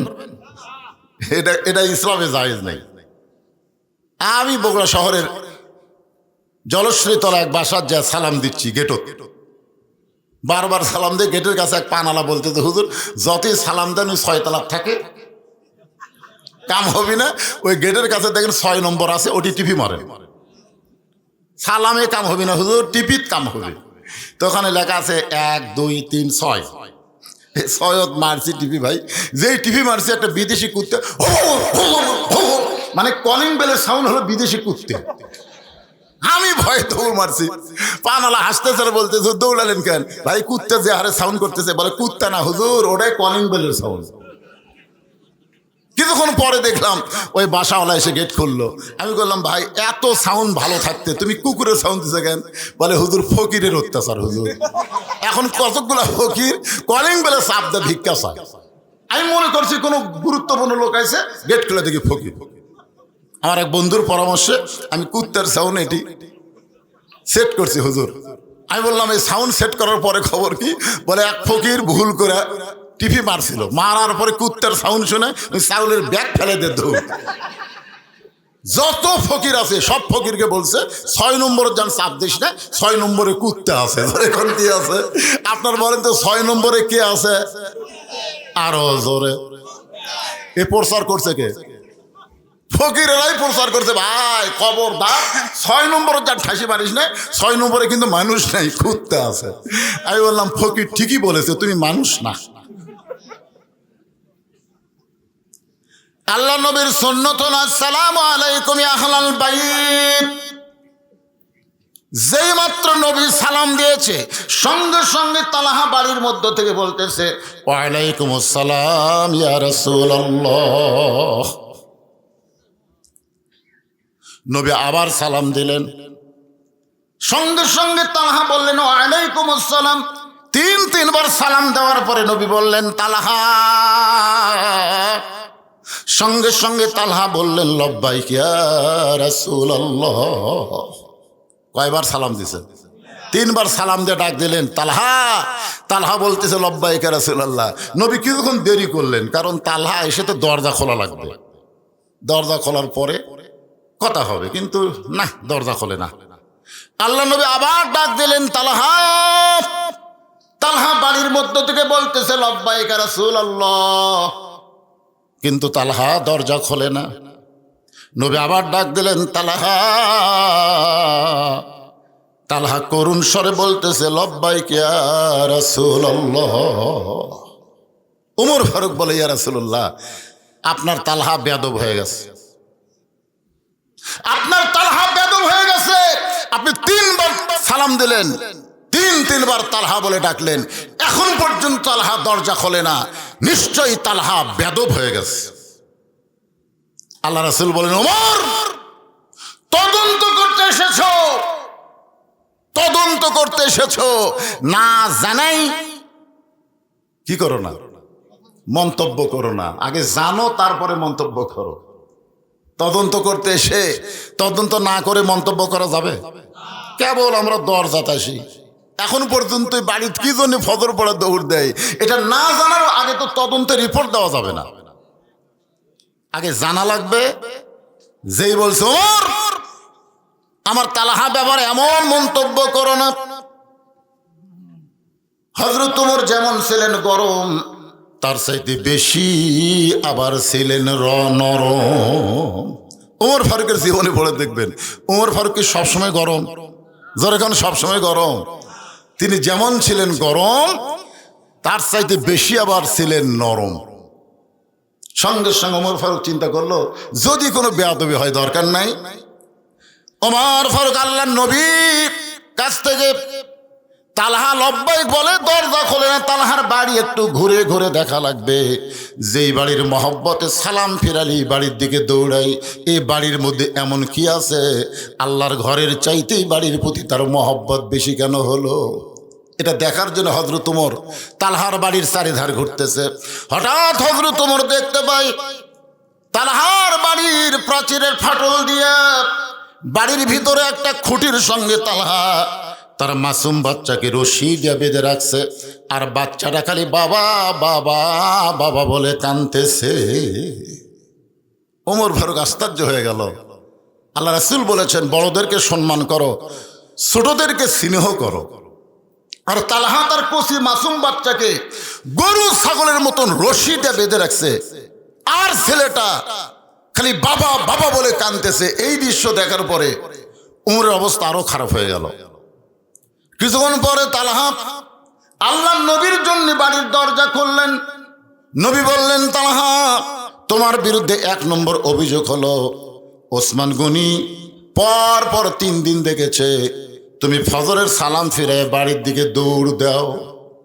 কয় নম্বর? 1 নম্বর অভিযোগ কে করেছে? ওসমান গনি, যে তুমি ফজরের সালাম ফিরানোর সাথে সাথেই বাড়ির দিকে দৌড় দাও। অথচ আল্লাহ কোরআনে বললেন, ফালিয়াবুদু রব্ব হাযাল বাইত আল্লাযী আত'আমাহুম মিন জু'ইন ওয়া আমানাহুম মিন খাউফ। তালহা, আমি নবী তোমার বিরুদ্ধে অভিযোগ করতেছি। 1 বার না, 2 বার না, 3 বার তোমাকে তালহা তালহা বলে ডাকলাম। তুমি প্রত্যেকবারই লব্বাইক লব্বাইক বললে, কিন্তু দরজা খুলতে এত দেরি কেন করলে? আপনার বলেন তো অভিযোগ কয়টা হলো? 1 নম্বর অভিযোগ কে করছে? ওসমান গনি, সালাম ফিরাই বাড়ির দিকে কেন দৌড় দাও। 2 নম্বর অভিযোগ আল্লাহর নবী করে বলতেছেন, দরজা খুলতে এত দেরি কেন করলে? এমন সময় হযরত ওমর ফারুক এসে বলে, রাসূলুল্লাহ, ওই তালহার বিরুদ্ধে আমার একটা অভিযোগ হলো। তালহা তার কচি মাসুম বাচ্চাকে বাড়ির ভিতরে একটা খুঁটির সঙ্গে রশি দিয়া বেঁধে রেখেছে। আপনার বলেন তো অভিযোগ বাড়তেছে না কমতেছে? কয়টা হলো? সঙ্গে সঙ্গে আমার দাঁড়ানো নবী বসে পড়লেন। আল্লাহ রাসূল বসে পড়ে বললেন, তালহা, এসেছিলাম একটা অভিযোগের ভিত্তিতে তদন্ত করতে এসেছিলাম, কিন্তু তদন্ত করতে এসে তোমার বিরুদ্ধে 3টা অভিযোগ জমা হলো। ধরে কোন কথা ঠিক কিনা? আপনার বলেন তো অভিযোগ ছিল কয়টা? আসার পরে আরো বাড়লো কয়টা? মারাত্মক অভিযোগ হলো, তুমি তোমার কচি মাসুম বাচ্চাকে খুঁটির সঙ্গে বেঁধে রাখছো। আমি রাসূল বলেছি ছোটদেরকে তোমরা স্নেহ করবা। কেমন স্নেহ? আল্লাহ রাসূল জোহরের নামাজের ফরজ কয় রাকাত? জোরে বলেন। প্রথম রাকাতের সেজদা 3 বার সুবহান রাব্বিয়াল আলা, 3 বার সেজদা থেকে মাথা তুললেন। দ্বিতীয় সেজদা যেই গেলেন 100 বার সুবহান রাব্বিয়াল আলা বলার পরেও নবী সেজদা তোলেন না।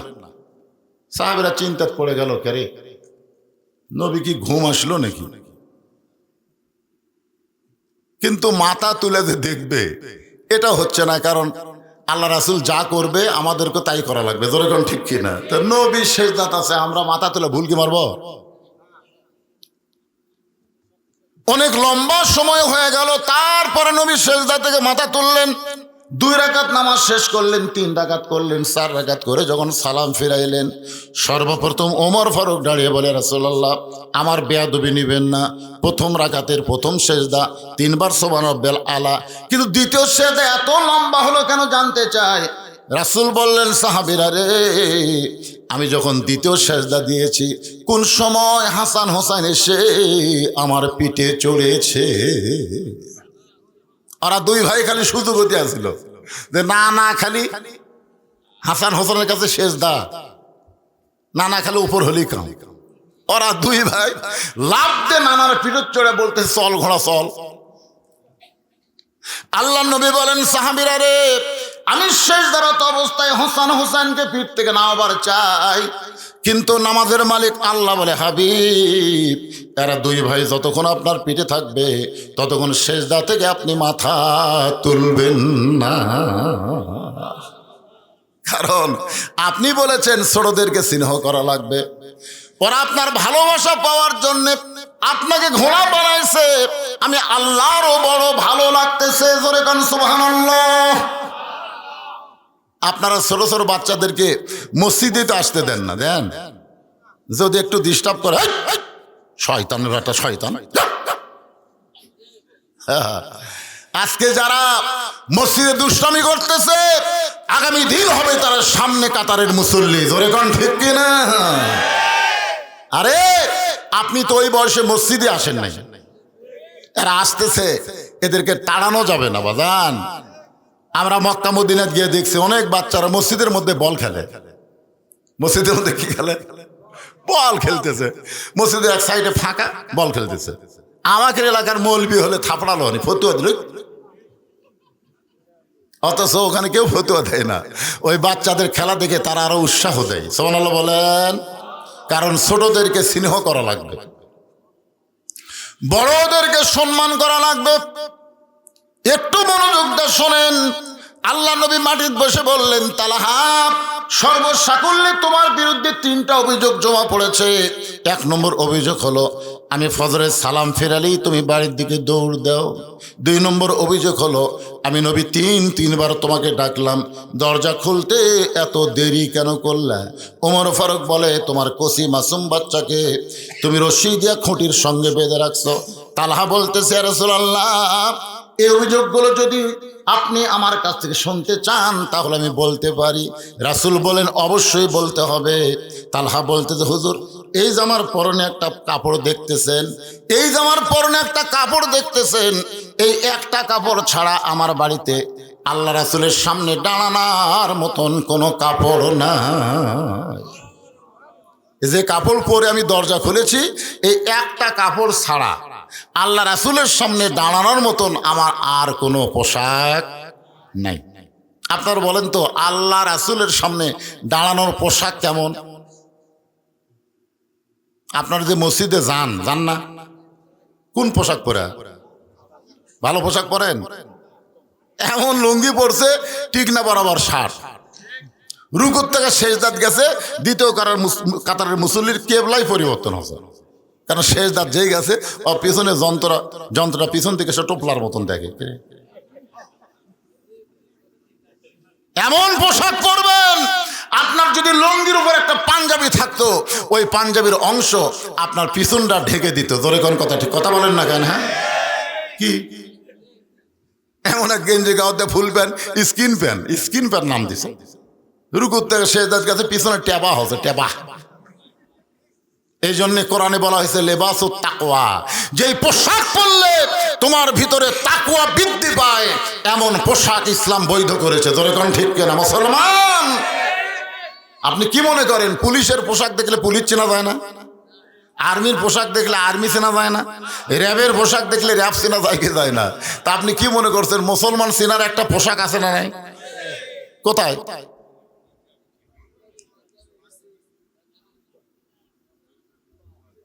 কে বাজান, এই গেঞ্জিওয়ালারা মন খারাপ করতেছে?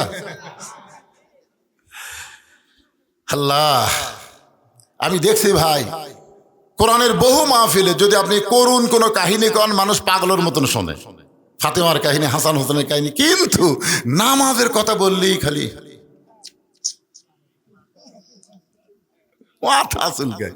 এখানে অনেক আল্লাহর বান্দা আছে যারা মাগরিব এশার নামাজ পড়েনি, ওয়াজ শুনতেছে নাই? আপনি এটা কেমনে চিন্তা করেন যে নামাজ না পড়ে ওয়াজ শোনে? এটা কেমনে চিন্তা করেন? আপনি কি বলতে পারেন যে ফজরের নামাজ পর্যন্ত আপনি আজানের সাথে কন্টাক্ট আছে? আছে নাকি যে ফজর পর্যন্ত আমি বাঁচবই? তাহলে আপনি নামাজ বাদ দেওয়া শুনতেছেন, ফজর আগে যদি আপনি মরে যান। এই নামাজের কথা বললেই গাও চুলকায়, মাথা চুলকায়। কি মন খারাপ করতেছেন?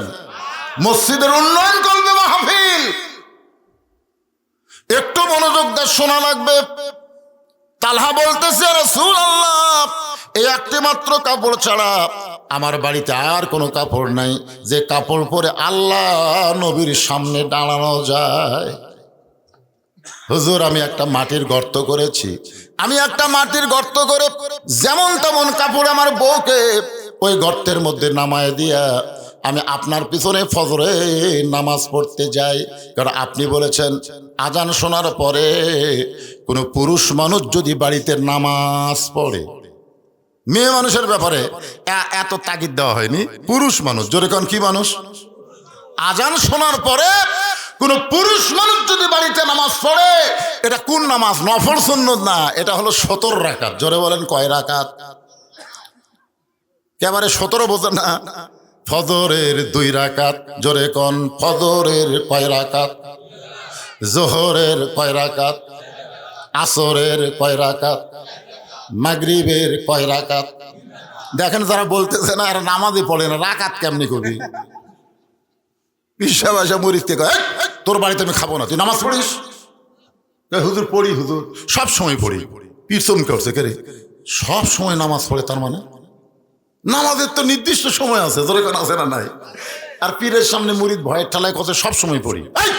ফজর নামাজ পড়ছিস? কই পড়ছি হুজুর। এই কয় রাকাত পড়ছিস? কই 6 রাকাত। সুন্নত 2, ফরজ 2, ফজর হলো 4, ই 6। ঠিক করে কয় রাকাত? 8 রাকাত হুজুর। হুজুর 8 রাকাত। রে সত্যি করে বলতো কয় রাকাত? হুজুর আমার ভুল হয়ে গেছে, 10 রাকাত। হুজুর যত দাম কি দেয় উনি তত রাকাত বাড়ায়। আর বউ জানলার উপর থেকে এইভাবে, মরদ নামাজ তো পড়বে না, আজকে হুজুরের কাছে ধরা খাচ্ছে। এই তখন কয় 10 রাকাত করছি, তাই হুজুর যে গরম 4 রাকাত কয় পিটন খামো। কি আপনারা রাকাত কোনটা কোন ফরজ কয় রাকাতের আপনারা জানেন না? জানেন? তাহলে ধারাপাতের মতো আমার সঙ্গে একটু বলেন, আল্লাহ খুশি হবে। ফজরের ফরজ হলো 2 রাকাত। জোরে বলেন কয় রাকাত? জোহরের ফরজ কয় রাকাত? আসরের ফরজ কয় রাকাত? মাগরিবের ফরজ কয় রাকাত? ইশার ফরজ কয় রাকাত? মাশাআল্লাহ, এটা হলো আল্লাহর সাথে যোগাযোগ করার নম্বর। 2 4 4 3 4। আল্লাহর সাথে বান্দার কোড নম্বর হলো 2 4 4 3 4। একটু মনোযোগ দিয়ে শুনবেন। হুজুর, আপনি বলেছেন যখন মসজিদে মুয়াজ্জিন আজান দেয়, ওই আজান শোনার পরে কোনো পুরুষ মানুষের নামাজ বাড়িতে হয় না। যদি কোনো পুরুষ মানুষ ইচ্ছা করে ফরজ নামাজ বাড়িতে পড়ে, রাসূল বলেছেন আমার এত রাগ হয় আমি যেন আগুন দিয়ে বাড়ি পুড়ায় দেই। কিন্তু বাড়ি পোড়ানোর হুকুম দেওয়া হলো না, এই কারণে ওই বাড়িতে ছোট বাচ্চা আর নারী থাকে। এখন আপনার বলেন, ফরজ নামাজ বাড়িতে পড়লে আল্লাহ খুশি না বেজার? তা আপনারা বাড়ি পড়েন না? কি পড়েন? আপনি বাড়ির সুন্নত পড়েন, নফল পড়েন, তাহাজ্জুদ পড়েন, কিন্তু ফরজ নামাজ আপনাকে মসজিদে জামাতের সাথে পড়া লাগবে। আপনার বলেন তো, জামাতে নামাজ পড়ার মধ্যে লাভ কি? খালি সোয়াবি আছে আর লাভ নাই। আমি নিজের চোখে দেখছি, ডান পাশে আওয়ামী লীগ, বাম পাশে বিএনপি, আমার দেখা কথা, আর মাঝখানে জামাত ইসলাম। আওয়ামী লীগ ক্ষমতার অহংকারে 4 আঙ্গুল সামনে গেছে, কাতার বাদ দিয়ে কয় আঙ্গুল সামনে গেছে, আর বিএনপি ভয়ের ঠেলায় 4 আঙ্গুল পিছনে আছে, আর জামাত আছে লেভেল বরাবর। জামাত ইসলাম চিন্তা করে, উই গেল সামনে, উই পড়লো পিছনে, অথচ পায়ের গোড়ালির সঙ্গে গোড়ালি মিল করা লাগবে। জোরে কোন কথা ঠিক কি না? এ কথা কন না কেন? তখন জামাত ইসলাম আল্লাহর দিকে খেয়াল করা, আওয়ামী লীগে মারছে টান। কাতার চিনিস না? কাতার চিনিস না? 4 আঙ্গুল সামনে গেলে কেন? আপনি বলেন তো, আওয়ামী লীগকে রাগ করবে? কথা কন, রাগ করবে? রাগ করবে না, কারণ আওয়ামী লীগ জানে এটা আমার দলের কোনো আইন চলবে না, আইন চলবে কার? বিএনপি পিছন দিক থেকে টানা কাতারবদ্ধ করে, কালোর কাছে ফর্সা, ফর্সার কাছে কালো, ধনীর কাছে গরিব। এইটাই হলো জামাতের শিক্ষা। এই জন্যে খালি নামাজের জামাত করলে হবে না, জামাতে ইসলাম করা লাগবে। জোরে খান কথা ঠিক কিনা? আজকে দেখবেন ইসলাম কথা শুনলেই অনেকের দেখবেন তবলিগ জামাত, জামাতের জিকির, দোয়ার জামাত, কিন্তু যখনই বলবে জামাত ইসলাম তখনই মন খারাপ করবে, এটা তো একটা দল রে। প্রত্যেকটা মুসলমানে কি ইসলামের দল করা লাগবে। জোরে কোন কথা ঠিক কিনা? জামাত মানে দল, ইসলাম মানে ইসলাম। আপনারা কি ইসলামের দল করবেন না, না শয়তানের দল করবেন? কার দল করবেন? ওয়াতাসিমু বিহাবলিল্লাহি জামিআন ওয়া লা তাফাররাকু। জামাতের মধ্যে অনেক শিক্ষা আছে, আমি একটা শিক্ষা আপনাদেরকে বললাম, আরো কিছু শিক্ষা। ফালিয়াবুদু রাব্বা হাযা, শিখাই দিও বাজান, একটু মনোযোগ দেন। তালহা বলতেছে, রাসূলুল্লাহ, একটি কাপড় ছাড়া আমার বাড়িতে আর কোনো কাপড় নাই। আমি বাড়িতে একটা মাটির গর্ত করেছি, এই গর্তের ভিতরে আমার বউকে যেমন তেমন একটা কাপড় পরাইয়া আমি আপনার পিছনে নামাজ পড়ার জন্যে এই কাপড় পরে যে জামাতে নামাজ পড়ি, যেই মাত্র আপনি সালাম ফিরেন, আমি আপনার গুরুত্বপূর্ণ আলোচনা শুনতে চাই, কিন্তু আপনার আলোচনা শুনতে গেলে আমার বউটার নামাজ হবে না। এই জন্য হুজুর, আপনি যেই মাত্র সালাম ফিরান, আমি এক দৌড়ে বাড়িতে এসে আমার পরনে যে কাপড় দেখতেছেন, এই কাপড়টা আমার বউকে খুলে দেই, আর বউয়ের পরনে যেই কাপড়, ওই কাপড় পরে আমি গর্তের মধ্যে থাকি। ইয়া রাসূলুল্লাহ, আমার বউটাই কাপড় পরে যখন নামাজ পড়তেছিল, এমন সময় আপনি আমার দরজায় এসে তালহা তালহা বলে ডাকতেছেন। হুজুর, এমন একটা কাপড় আমার পরনে ছিল, যে কাপড় পরে আপনার লব্বাইক উত্তর দেই, কিন্তু দরজা খুলতে আমি বড় শরম পাই। আমার বউটার ইবাদত যখন শেষ হয়ে গেল, আমি হ্যাঁচকা টান দিয়া বউকে গর্তের মধ্যে নামায় যেমন তেমন কাপড় পরানোর পরে বইয়ের পরনের কাপড় আমি নিজে পরে আপনার জন্য দরজা খুলেছি। এই কারণেই আমার দেরি হয়ে গেছে। এক কথায় দুইটা অভিযোগ শেষ। ওসমান গনি যে বলতো যে ফজরের সালাম ফিরাই বাড়ির দিকে দৌড় দেয়, আর রাসূল যে বললেন তিনবার ডাক দিলেন, দরজা খুলতে এত দেরি করলা কেন? দুইটা শেষ। আল্লাহ রাসূল বলে, ও তালহা, ওমর ফারুক অভিযোগ করেছে, তোমার কসি মাসুম বাচ্চাকে তুমি রশি দিয়া খুঁটির সঙ্গে বেঁধে রেখেছো, এইটা কি ঠিক? কারণ কসি মাসুম বাচ্চাকে আল্লাহ রাসূল ভালোবাসেন, এমনকি ইহুদির কসি মাসুম বাচ্চাকেও রাসূল ভালোবাসেন। রাসূলের জীবনী পড়ে দেখবেন, ঈদের দিনে নবী পাগড়ি পরে সেই রকম পোশাক পরেছে। নবী তো আর আমাদের মতো নতুন কাপড় কিনতেন না, নবী পুরাতন কাপড় পরিষ্কার করে সুন্দর করতেন। যেরকম সুবহানাল্লাহ। একেবারে ইমাম সাহেব হুজুর আমার মানে আমাদের নবী ঈদের নামাজ পড়াতে যাচ্ছেন, এক ইহুদি বিধবা এক ইহুদি মহিলা তার কচি বাচ্চাকে রাস্তা ফেলে দিয়ে গাছের ছায়ায় গিয়া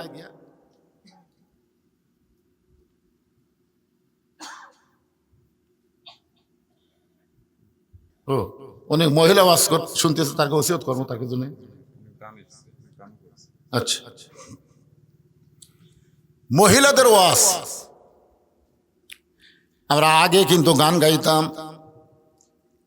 ওলি আল্লাহর বাংলাদেশ, শোনেন না গান? তিতুমিরের বাংলাদেশ, রহম করো আল্লাহ, রহম করো আল্লাহ।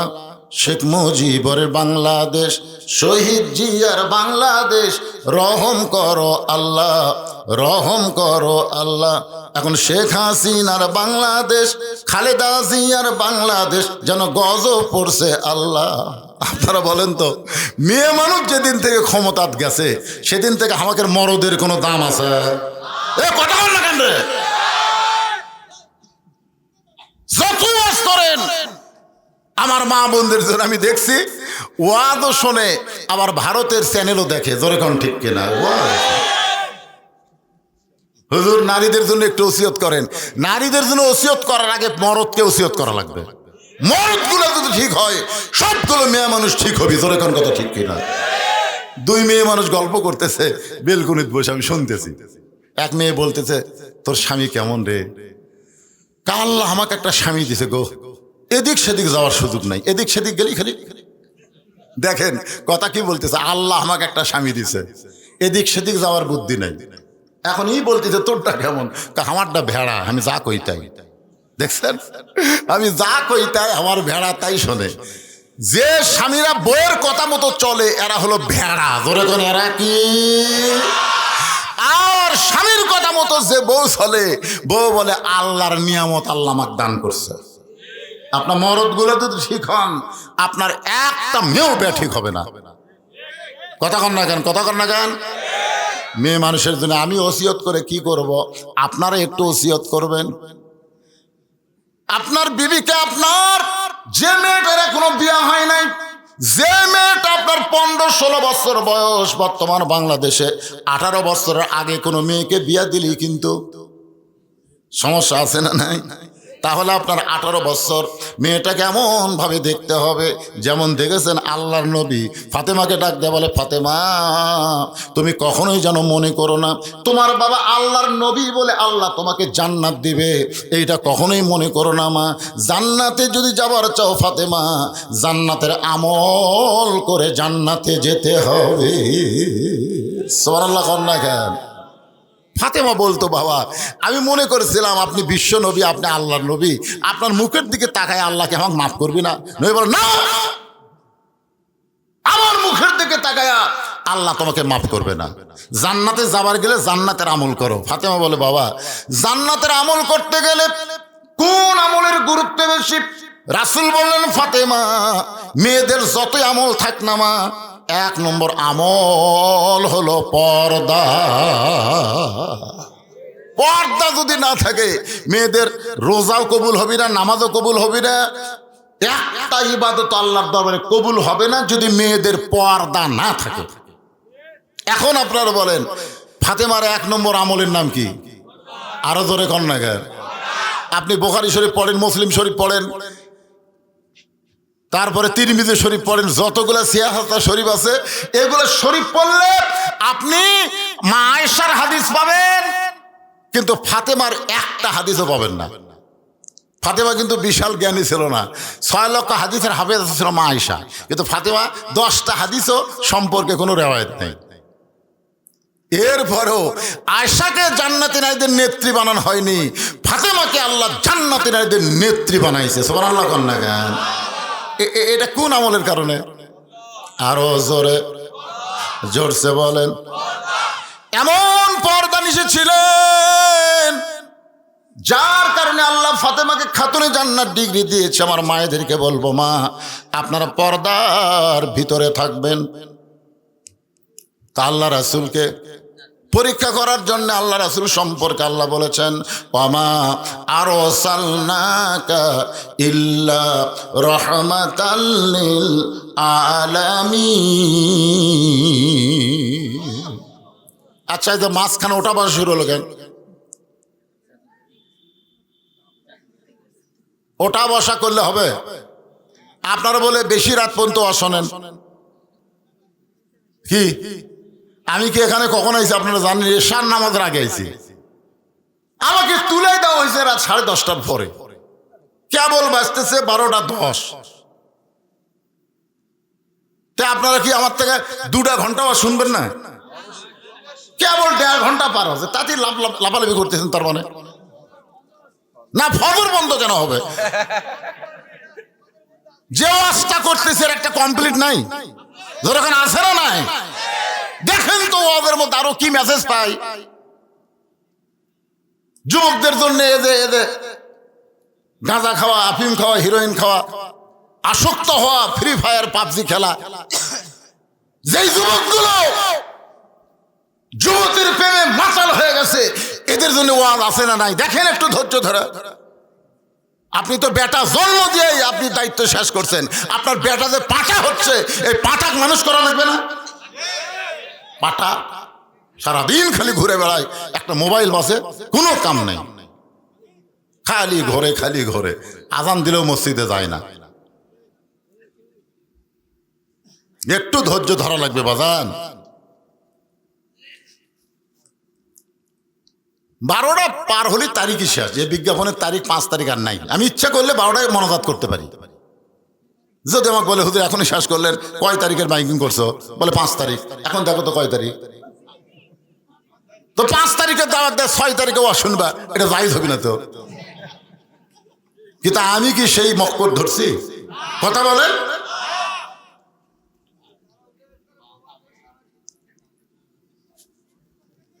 পিছনে আমার কতগুলো ভাইরা দাঁড়িয়ে আছে, দেখেন বসার জায়গা হয়নি, ওরা দাঁড়িয়ে আছে, আর এই বসা গেলে উঠতেছে, শরম নাই।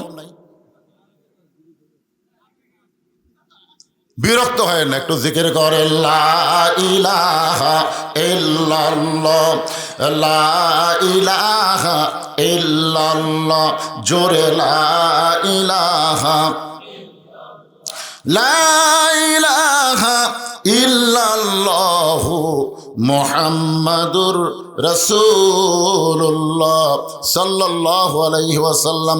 ওই ঘরের মালিকের যদি তোমরা গোলামি করতে পারো, সাথে সাথে আল্লাহ 2টা পুরস্কার তোমাদেরকে দিবে।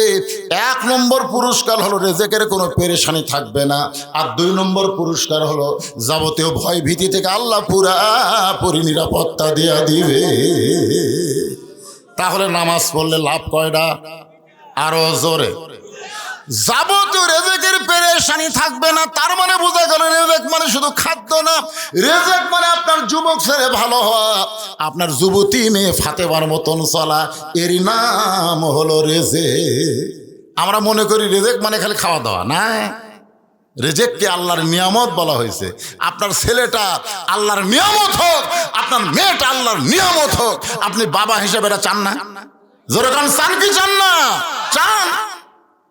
আপনার গ্রামের সব যুবকগুলো মসজিদে 5 ওয়াক্ত নামাজ জামাতে পড়ুক, এটা কি আপনারা চান না? তাহলে একটু মনোযোগ দিয়ে শোনেন। আল্লাহ নবী বললেন, তালহা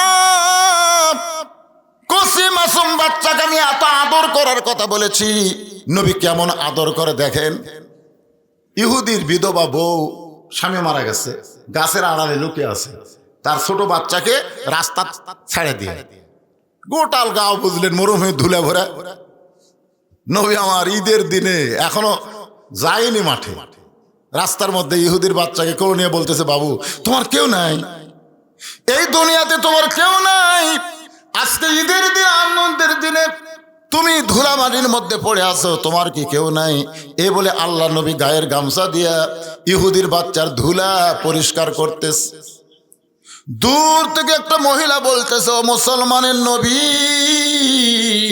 যেই বাচ্চাকে আপনি আদর করতেছেন ওইটা হলো একটা ইহুদির বাচ্চা।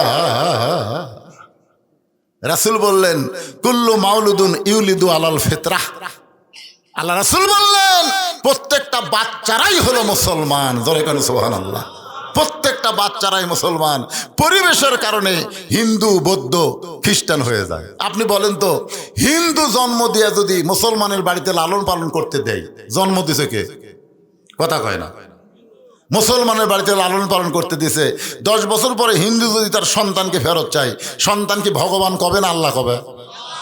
জন্ম দিলেই হিন্দু হয় না রে পাগলা, পরিবেশের কারণে।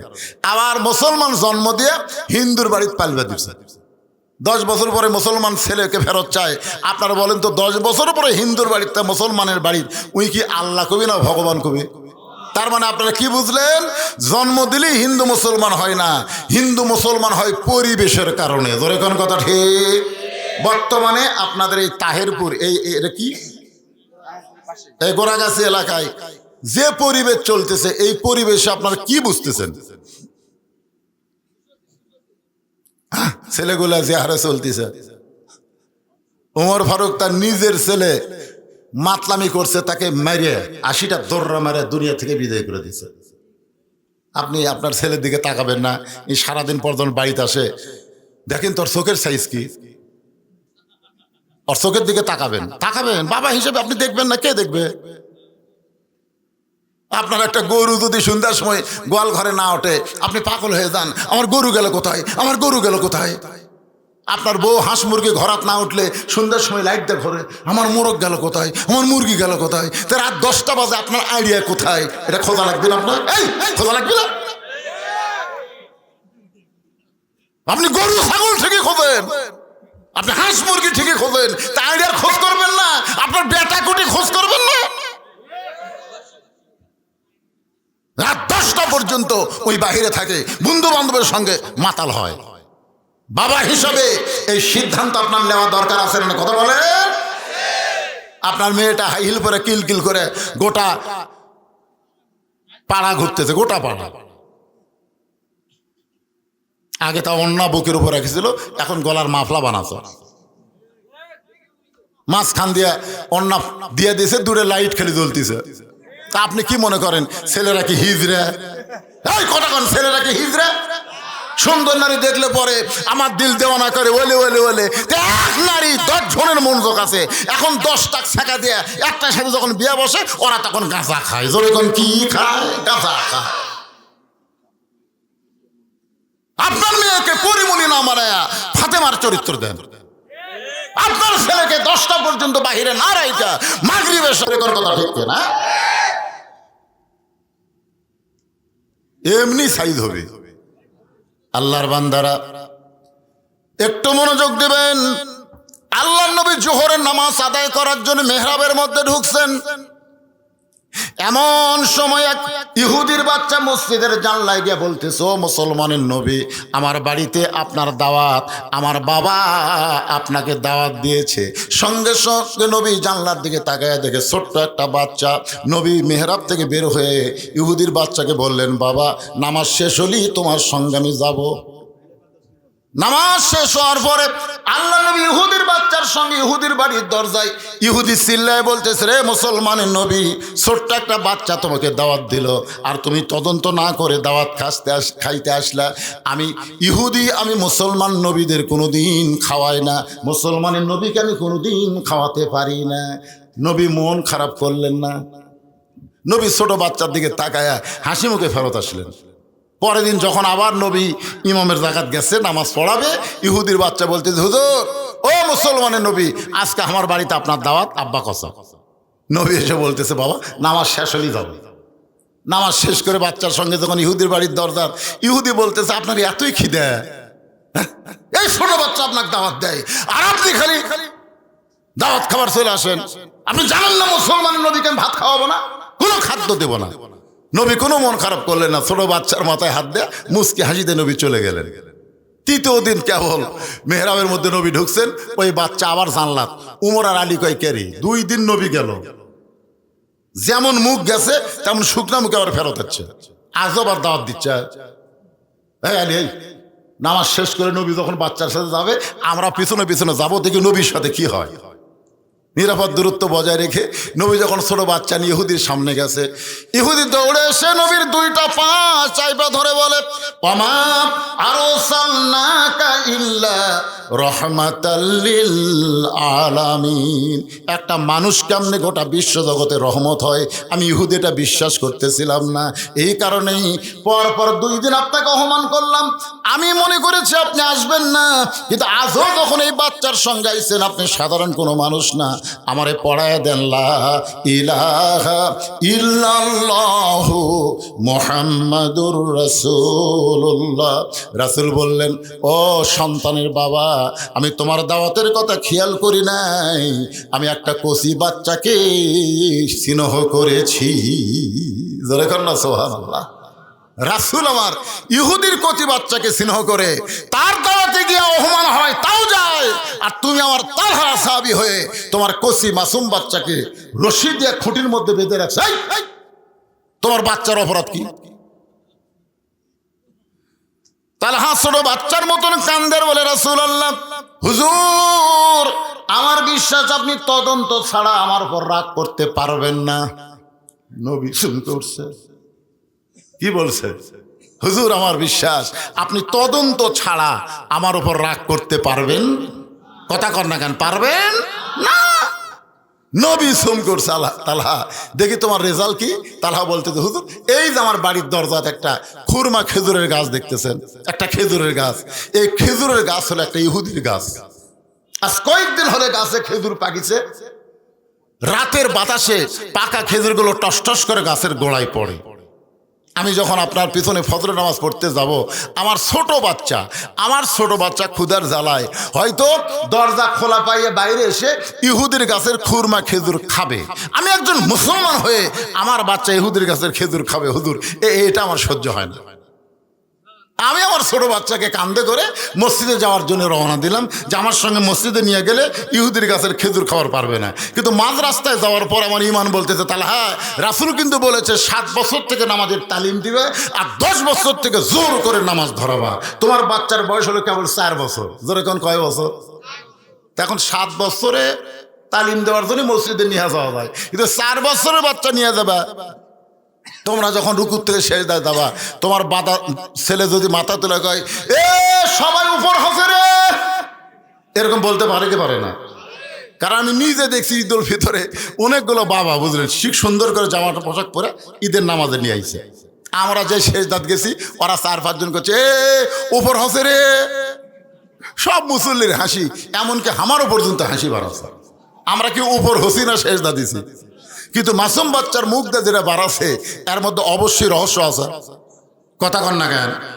ওরা তো বললো না যে আমরা সেজদা দিছি, ওরা বলতেছে আমরা উপর হসি। তার মানে বোঝা গেল আল্লাহর সাথে আমাদের কোনো কানেকশন নাই। সেজদা যদি আল্লাহর সঙ্গে যোগাযোগ না হয় এর নাম উপর হওয়া। জোরে কন কি হওয়া? আমি নামাজের পরে বললাম, ভাইজান তোমরা কয়জন হাসিছো?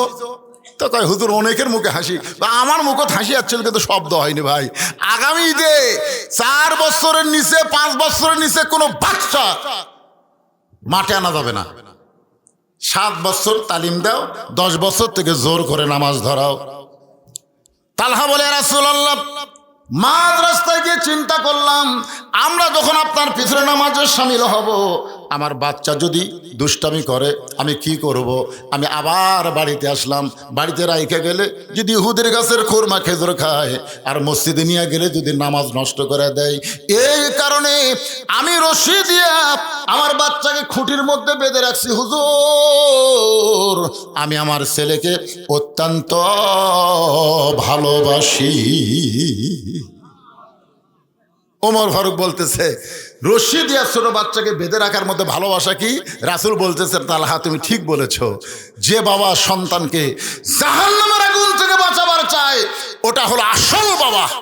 জোরে কোন বাবা? আপনারা বলেন তো, আজর কিন্তু ইব্রাহিম নবীকে নমরুদের চুলার মধ্যে ফেলে দিবার চাইছিল। জোরে কোন কথা ঠিক কিনা? আর আমরা বাবা হয়ে আমাদের সন্তানগুলোকে আজকে বেনামাজি বানাচ্ছি, নামাজ না পড়লেও কিছু কই না, মেয়েরা বেপর্দা হলে কিছু কই না। আপনার বলেন তো আপনার ছেলে মেয়ে কোথায় যাবে? কথা কন না কেন? তা আপনি বাবা ইচ্ছা করলেই তো আপনার ছেলেকে মাদ্রাসায় পড়াবার পারেন, ইচ্ছা করলে আপনার ছেলেকে আপনি মাসুম অবস্থায় পাক নাপাক শিক্ষা দেবার পারেন। আপনি আপনার বাচ্চাকে মাদ্রাসায় ভর্তি করে দেন, শিক্ষকের দায়িত্ব হলো কোনটা পাক কোনটা নাপাক আপনার বাচ্চারে শিখাই দিবে। জোরে কোন কথা ঠিক কিনা? আপনি মাদ্রাসা না দিয়ে প্যারাইমারি দিচ্ছেন, খাড়া হয়ে পেশাব করে। কেরে খাড়া হয়ে পেশাব করিস? কোন ক্লাসে পড়িস? টুয়ে পড়িস? আসা তো বসে, তোর সার বসা শিখাইনি।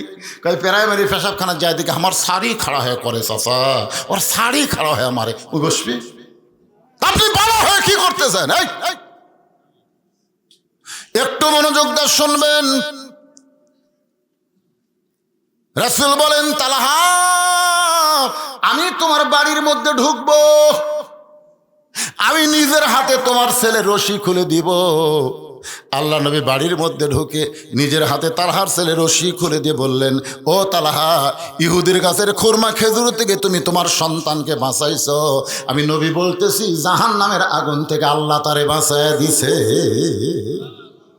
আপনারা বলেন তো তালহার অভাব বেশি না কম?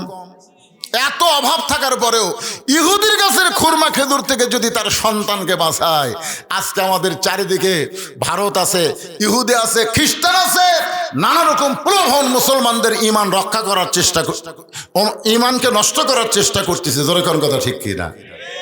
2009 সালে আমি একটা ওয়াজ করেছিলাম এনজিওদের বিরুদ্ধে। এনজিও বোঝেন? গ্রামীণ ব্যাংক, আশা, কিয়ার, ঠেঙ্গামারা আছে না নাই? জোরে কোন আছে না নাই?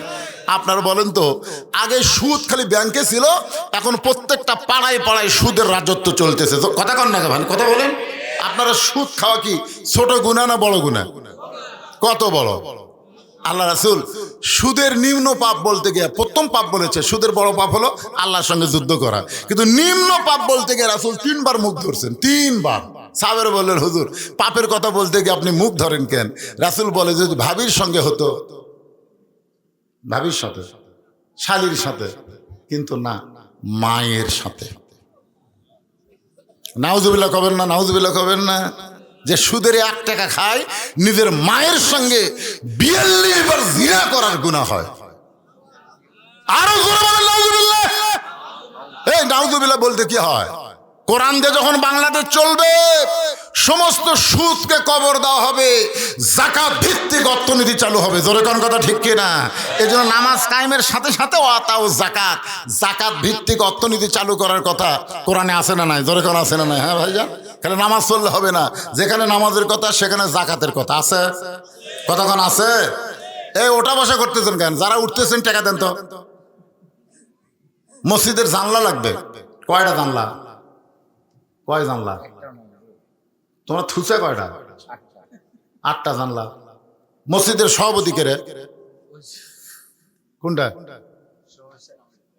কোন কয় জানলা দিবেন কম?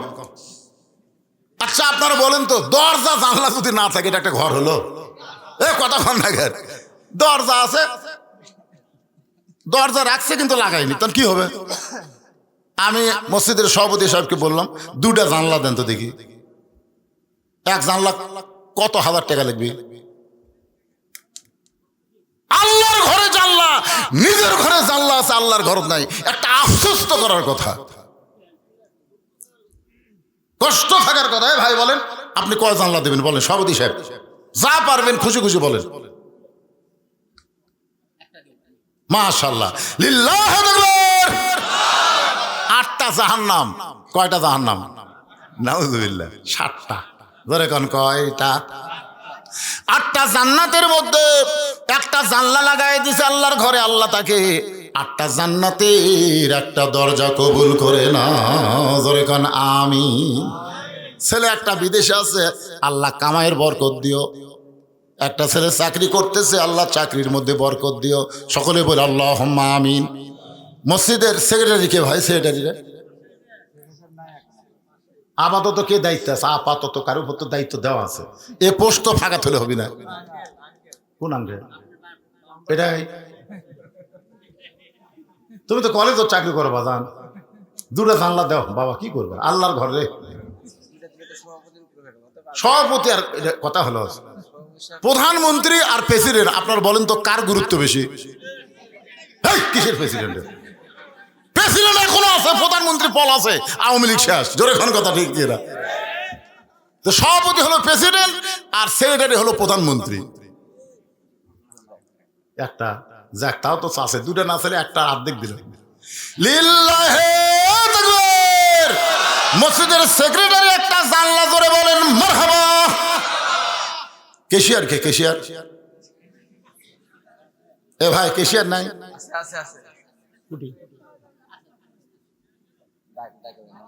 কেশিয়ার সাহেব আছেন? হ্যাঁ, কার কেশিয়ার? আচ্ছা আচ্ছা আচ্ছা, ওই মাল। ও মসজিদের কেশিয়ার সাহেব 6টা জানলা। এ বাবা রে, বসেন বসেন। আল্লাহর ঘরের যখন আদায় হয় তখন উৎসাহ দেওয়া লাগে, পাগলা উঠে গেলে। কারণ পৃথিবীর সর্বশ্রেষ্ঠ জায়গা নাম কি? মসজিদ। জোরে বলেন নাম কি? আর সেই মসজিদের আদায় হচ্ছে আপনার উঠে চলে গেলে আল্লাহ কয় জান্নাত থেকেও তো তুলে দিন যা। এই কেশিয়ার সাহেব আসেন। জি,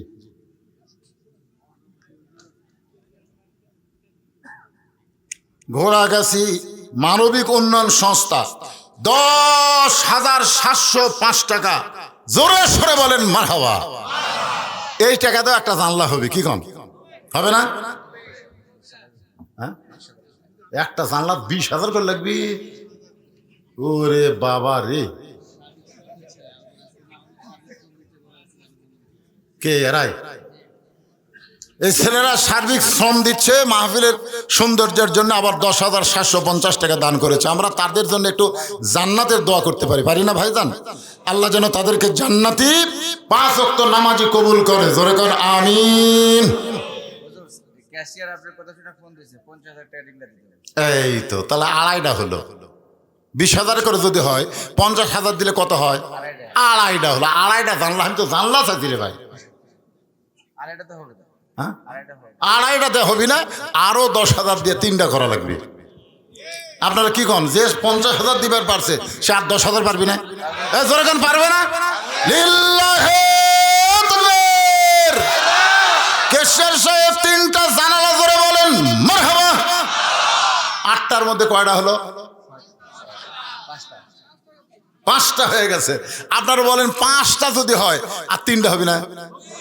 আচ্ছা, যা আপনারা যারা বসে আছেন, আপনার কি বাইরের লোক না ভিতরের লোক? কমিটির বাইরে সহসভাপতি। এটা সহসভাপতি। জালসা। একটা জানলা দিকে দেখো তো, চিন্তা ভাবনা নিয়ত থাকলো, ইনশাআল্লাহ নিয়ত থাকলো। তার মানে কি আল্লাহ সবকিছু নিয়তের উপরে দিবে। জোরে কোন কথা ঠিক কিনা?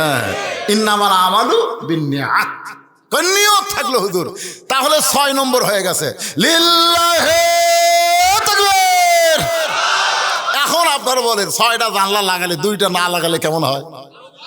তাহলে আপনাদের মধ্যে একটা লোক আছে যে হুজুর কয়টা? 2টা। 2টাই দেন, আর জানলা চিল্লাচিল্লি না করে দেন তো বাবা।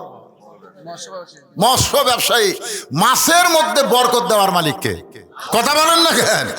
2টাই দেন বাজান, 2টাই দেন, দেখা যাক কি হয়। না, চাপ দেওয়া যাবে না। দান কোনোদিন চাপ দেওয়া হয় না, চাঁদা হয় চাপ দিয়ে। ধরে করে এত টাকা দিব না, ব্যবসা তুলে দেবো। এটা হচ্ছে দান, আপন ইচ্ছায় যা দেয়। মাশাআল্লাহ 60টা হয়ে গেছে। আল্লাহ 60টা জাহান্নাম 7 জনের উপরে হারাম করে দাও। ধরে কোন আমিন ভাইজান। আরে একটা জানলা। হ্যাঁ, আপনারা দেখেন ভাগ্যবানকে, খালি সব টেজের উপরে দেখেন, আপনাদের মধ্যে কেউ নাই। এই সব কোন এলাকার লোকরা? এই খোঁড়া গাছের কারা কারা হাত তোলেন তো দেখি। গোড়া গাছে কারা কারা হাত তোলেন দেখি ভাই, দেখি। কেউ নাই? কে রে? ওই সাইড হলো সব যুবক রে। এই সাইডে নাই কে? বাবা সোনার চান কি করেন আপনি? হ্যাঁ, তে একটা জানলা দেও বাবা। লিল্লাহে তাকবীর। জানলার বালাই শেষ। 8টা হয়ে গেছে। দরজা কয়টা বাবা? দরজা কয়টা রে? দরজা কয়টা? সে 2টার কথাই গো, ছোট বড় অত দরজা তুলে হবি? মাত্র 2টা দরজা লাগবে। আল্লাহর কোন পাগল পারে আল্লাহর ঘরে একটা দরজা লাগাতে? আল্লাহ কয় দরজা লাগাই দে, তোর বাপ মার কবর আমি জান্নাতের দরজা লাগাই দিব। আল্লাহ পারে কি পারে না? জোরে কোন পারে কি পারে না? এমন কোন আল্লাহর বান্দা আছে? হতে পারে এই গ্রামের জামাই, এইরকম যদি কেউ থাকেন। দরজা বাজান, জানলা লাগাবেন, দরজা লাগাবেন না, কেমন হয়? একটা দরজা কত দাম হতে পারে? 1 লাখ টাকার উপরে একটা করে দরজা। কি কাম করতে চাবে?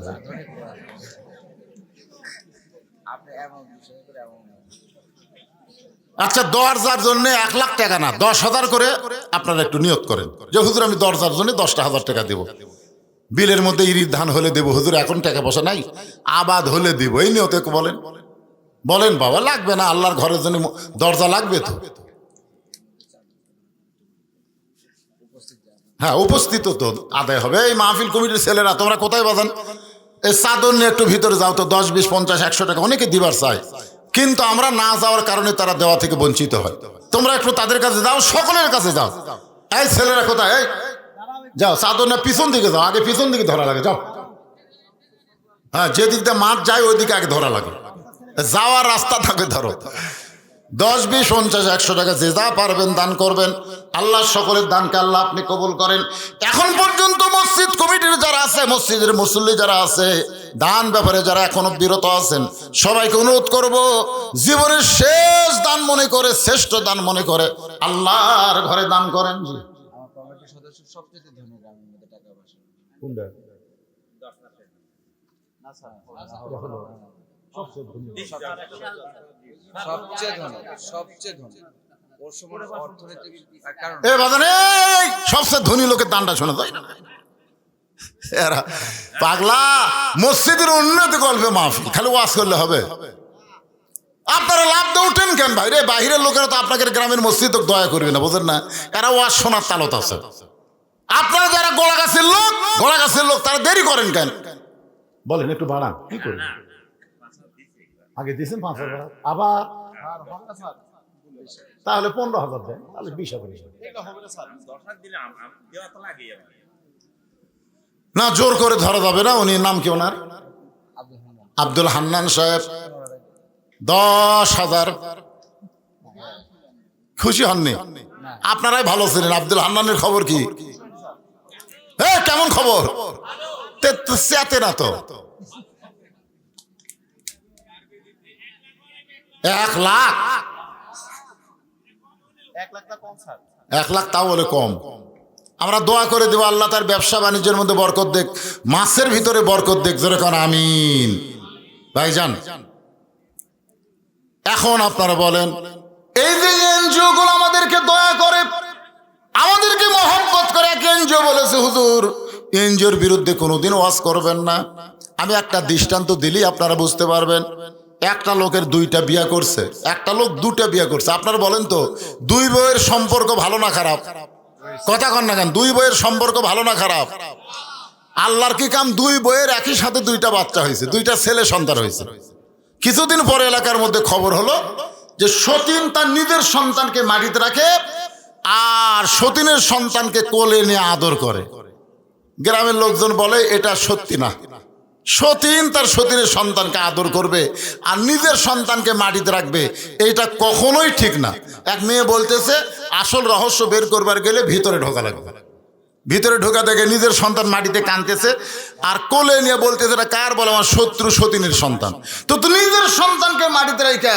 সতীনের সন্তান কোলত নেওয়ার কারণ কি বলতেছে ওরে মাটিতে রাখার কারণ হলো সূর্যের তাপ পাচ্ছে মাটির আত কানেকশন পাইতেছে ও যত কান্নাকাটি করতেছে ওর দেহের ব্যায়াম হচ্ছে একদিন আমার স্বামী মারা যাবে আমার ছেলেকে তো কামাই করে খাওয়া লাগবে বিলের মধ্যে জমি আবাদ করতে গিয়ে যদি রোদ লাগে বৃষ্টি হয় আমার ছেলের অসুখ বিসুখ কিছুই হবে না কারণ আগে থেকেই এগুলা সাইজ হয়ে দেহ গঠন হচ্ছে আর সতীনের সন্তানকে আদর করার নামে আমি কোলে নিয়ে আরে পঙ্গু বানাচ্ছি ও পানি তো যাবার পারবে না রোদের মধ্যে কাজও করতে পারবে না আপনারা বলেন তো সতীনের সন্তানকে মহব্বত করে কেউ অন্তর দিয়া আজকে এনজিওর নামে যত এনজিও বাংলাদেশে তারা মুসলমানদের ঈমান নষ্ট করার ষড়যন্ত্র করতেছে জোরে কোন কথা ঠিক কিনা কোরআন দিয়ে যখন রাষ্ট্র চলবে সুদ ভিত্তিক কোনো এনজিও আমাদের মুসলমানের দেশে চলতে দেওয়া যাবে সবগুলো চলবে আল্লাহর কোরআন অনুযায়ী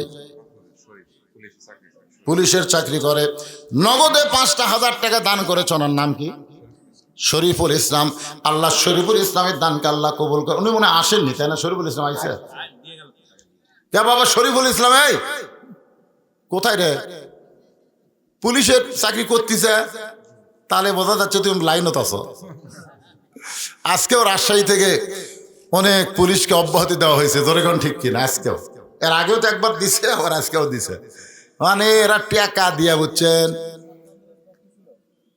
উনি তো পক্ষে ছিল বলে এখনো টিকে আছে আর অনেক এই যারগুলা চাকরি খাচ্ছে না এরা কি করছে জানেন এরকে খোঁজ লিবার গেছে খোঁজ লিবার যায় যদি শোনে পুলিশ অফিসার হয়ে গেছে টিকেও গেছে কিন্তু গোষ্ঠীর মধ্যে একজন জামাত বা বিএমপি করছে আর চাকরি দেয়নি আছে নাকি তোর এখানে আছে নাকি এখানে দলীয় লোককে চাকরি দেওয়া হয়েছে যার কারণে অব্যাহতি দেওয়া ছাড়া উপায় নাই কিন্তু আমার বাবা যে এখনো বহাল তবিয়তে পুলিশে আছে তার মানে বোঝা গেছে লাইনে কথা কন না কেন লাইনে কে বাজান একটা দরজা দেওয়া যায় বাবা যদি কষ্ট মনে করো তাহলে দরজার জন্য কিছু দেও যে হুজুর এখন না পরে আমি 20,000 টাকা দেবো 10,000 টাকা দেবো নিয়ত করো আল্লাহ যেন তোমার মধ্যে আরো বরকত দান করে শান্তি বাহিনী হিসাবে যেন আল্লাহ কবুল করে ধরে করো আমিন খালি একবার শান্তি বাহিনী গেলেই কাম বহু টাকা কি বাজান 10,000 লিল্লাহ এখনই 5,000 টাকা দিয়ে গেছে আবার 10,000 টাকা দান করলো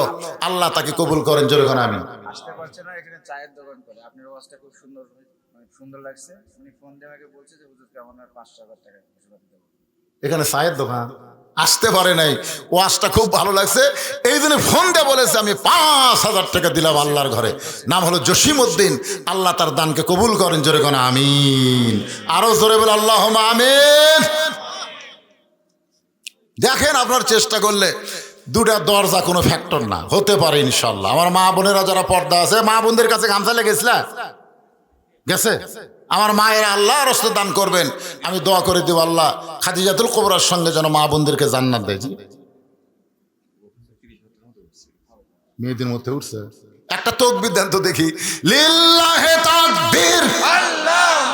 মেয়েদের ভিতর থেকে 30,000 টাকার মতন আদায় হয়ে গেছে, ধরে কান মারহাবা। আয় হায়, আমি কেবল গামছা পাঠাবার চাচ্ছি, আগে আদায় করছে 30,000-এর উপরে। আমার মায়েরা তো বসে নাই ভাই রে, মসজিদে তো একলা একলা নামাজ পড়ে, মেয়ে করে ঢোকার কোনো চান্স নাই। আপনার একটা সাইড মা বোনদের জন্য বরাদ্দ দিবেন, ওদেরও তো মন চায়, চাই কি চায় না ধরে খান। হ্যাঁ, তো এই জন্য আমার মা বোনদের জন্য আমরা প্রাণ খুলে দোয়া করে, আল্লাহ আমার মা বোনদেরকে আবেদা সালিহা পর্দানিশী কবুল করো, জোরে কোন আমিন। সকলে ইস্তেগফার পড়ে, আস্তাগফিরুল্লাহাল্লাযী লা ইলাহা ইল্লা হুয়াল হাইয়ুল কাইয়্যুম ওয়া আতুবু ইলাইহি। আল্লাহুম্মা সাল্লি আলা মুহাম্মদ, আল্লাহুম্মা বারিক আলা মুহাম্মদ। আপনারা কি মোনাজাত করেন? মোনাজাত করেন? এই পাশে একদিন কিছুদিন আগে একটা মাহফিল করছিলাম, মোনাজাতের কথা শুনে সব সেই দৌড়। আর দোয়া মুখলিবাত, দোয়া করলে অসুবিধা কি, কবুলও করতে পারে আল্লাহ। কে দিল এটা? কি নাম ডাকো এটি বাবা? মেসের, এটা কি? ইসরাইল দিল ওনার বাবার নামে। ইসরাইল তার বাবার নামে আল্লাহর ঘরের দরজার জন্য 20,000 টাকা ধরে বলেন মারহাবা। নগদ 2,000, মোট 22,000 টাকা দান করেছে আল্লাহর ঘরের দরজার জন্য। আল্লাহ বিশাল দানকে কবুল করেন, জোরে কোন আমিন। অবশ্যই দরজা হবে, জানলা হবে, সব হবে। আল্লাহর ঘর তৈরি করেছে, কমপ্লিট হয়নি। গোটা পৃথিবীতে এরকম মসজিদ আমরা দেখতে পাইনি। সবাই হাত তুলে আল্লাহুম্মা আমিন। আয় আল্লাহ তাআলা, আজকের মাহফিলকে আল্লাহ তুমি কবুল করো। কষ্ট করে মেহনত করে টাকা পয়সা খরচ করে যারা জান্নাতের বাগান লাগাইছে আল্লাহ, তাদের সকলকে জান্নাতি মানুষ কবুল করো। বাপ মা যাদের কবরে গেছে সবাই বলেন রব্বির হামহুমা কামা রব্বায়ানি সগীরা। আল্লাহ বাপ মার কবরকে জান্নাত বানাও। আল্লাহ মসজিদ কমিটির সভাপতি, সেক্রেটারি, কেশিয়ার সদস্য যারা, ইমাম, মুয়াজ্জিন, খতিব, মুসল্লি যারা, আল্লাহ সকলকেই কবুল করেন। তোমার ঘর মসজিদে নগদে বাকিতে যারা দান করেছে আল্লাহ, দানগুলো জান্নাতের বিনিময়ে কবুল করেন। প্রতি বছর এমন করে জান্নাতের বাগান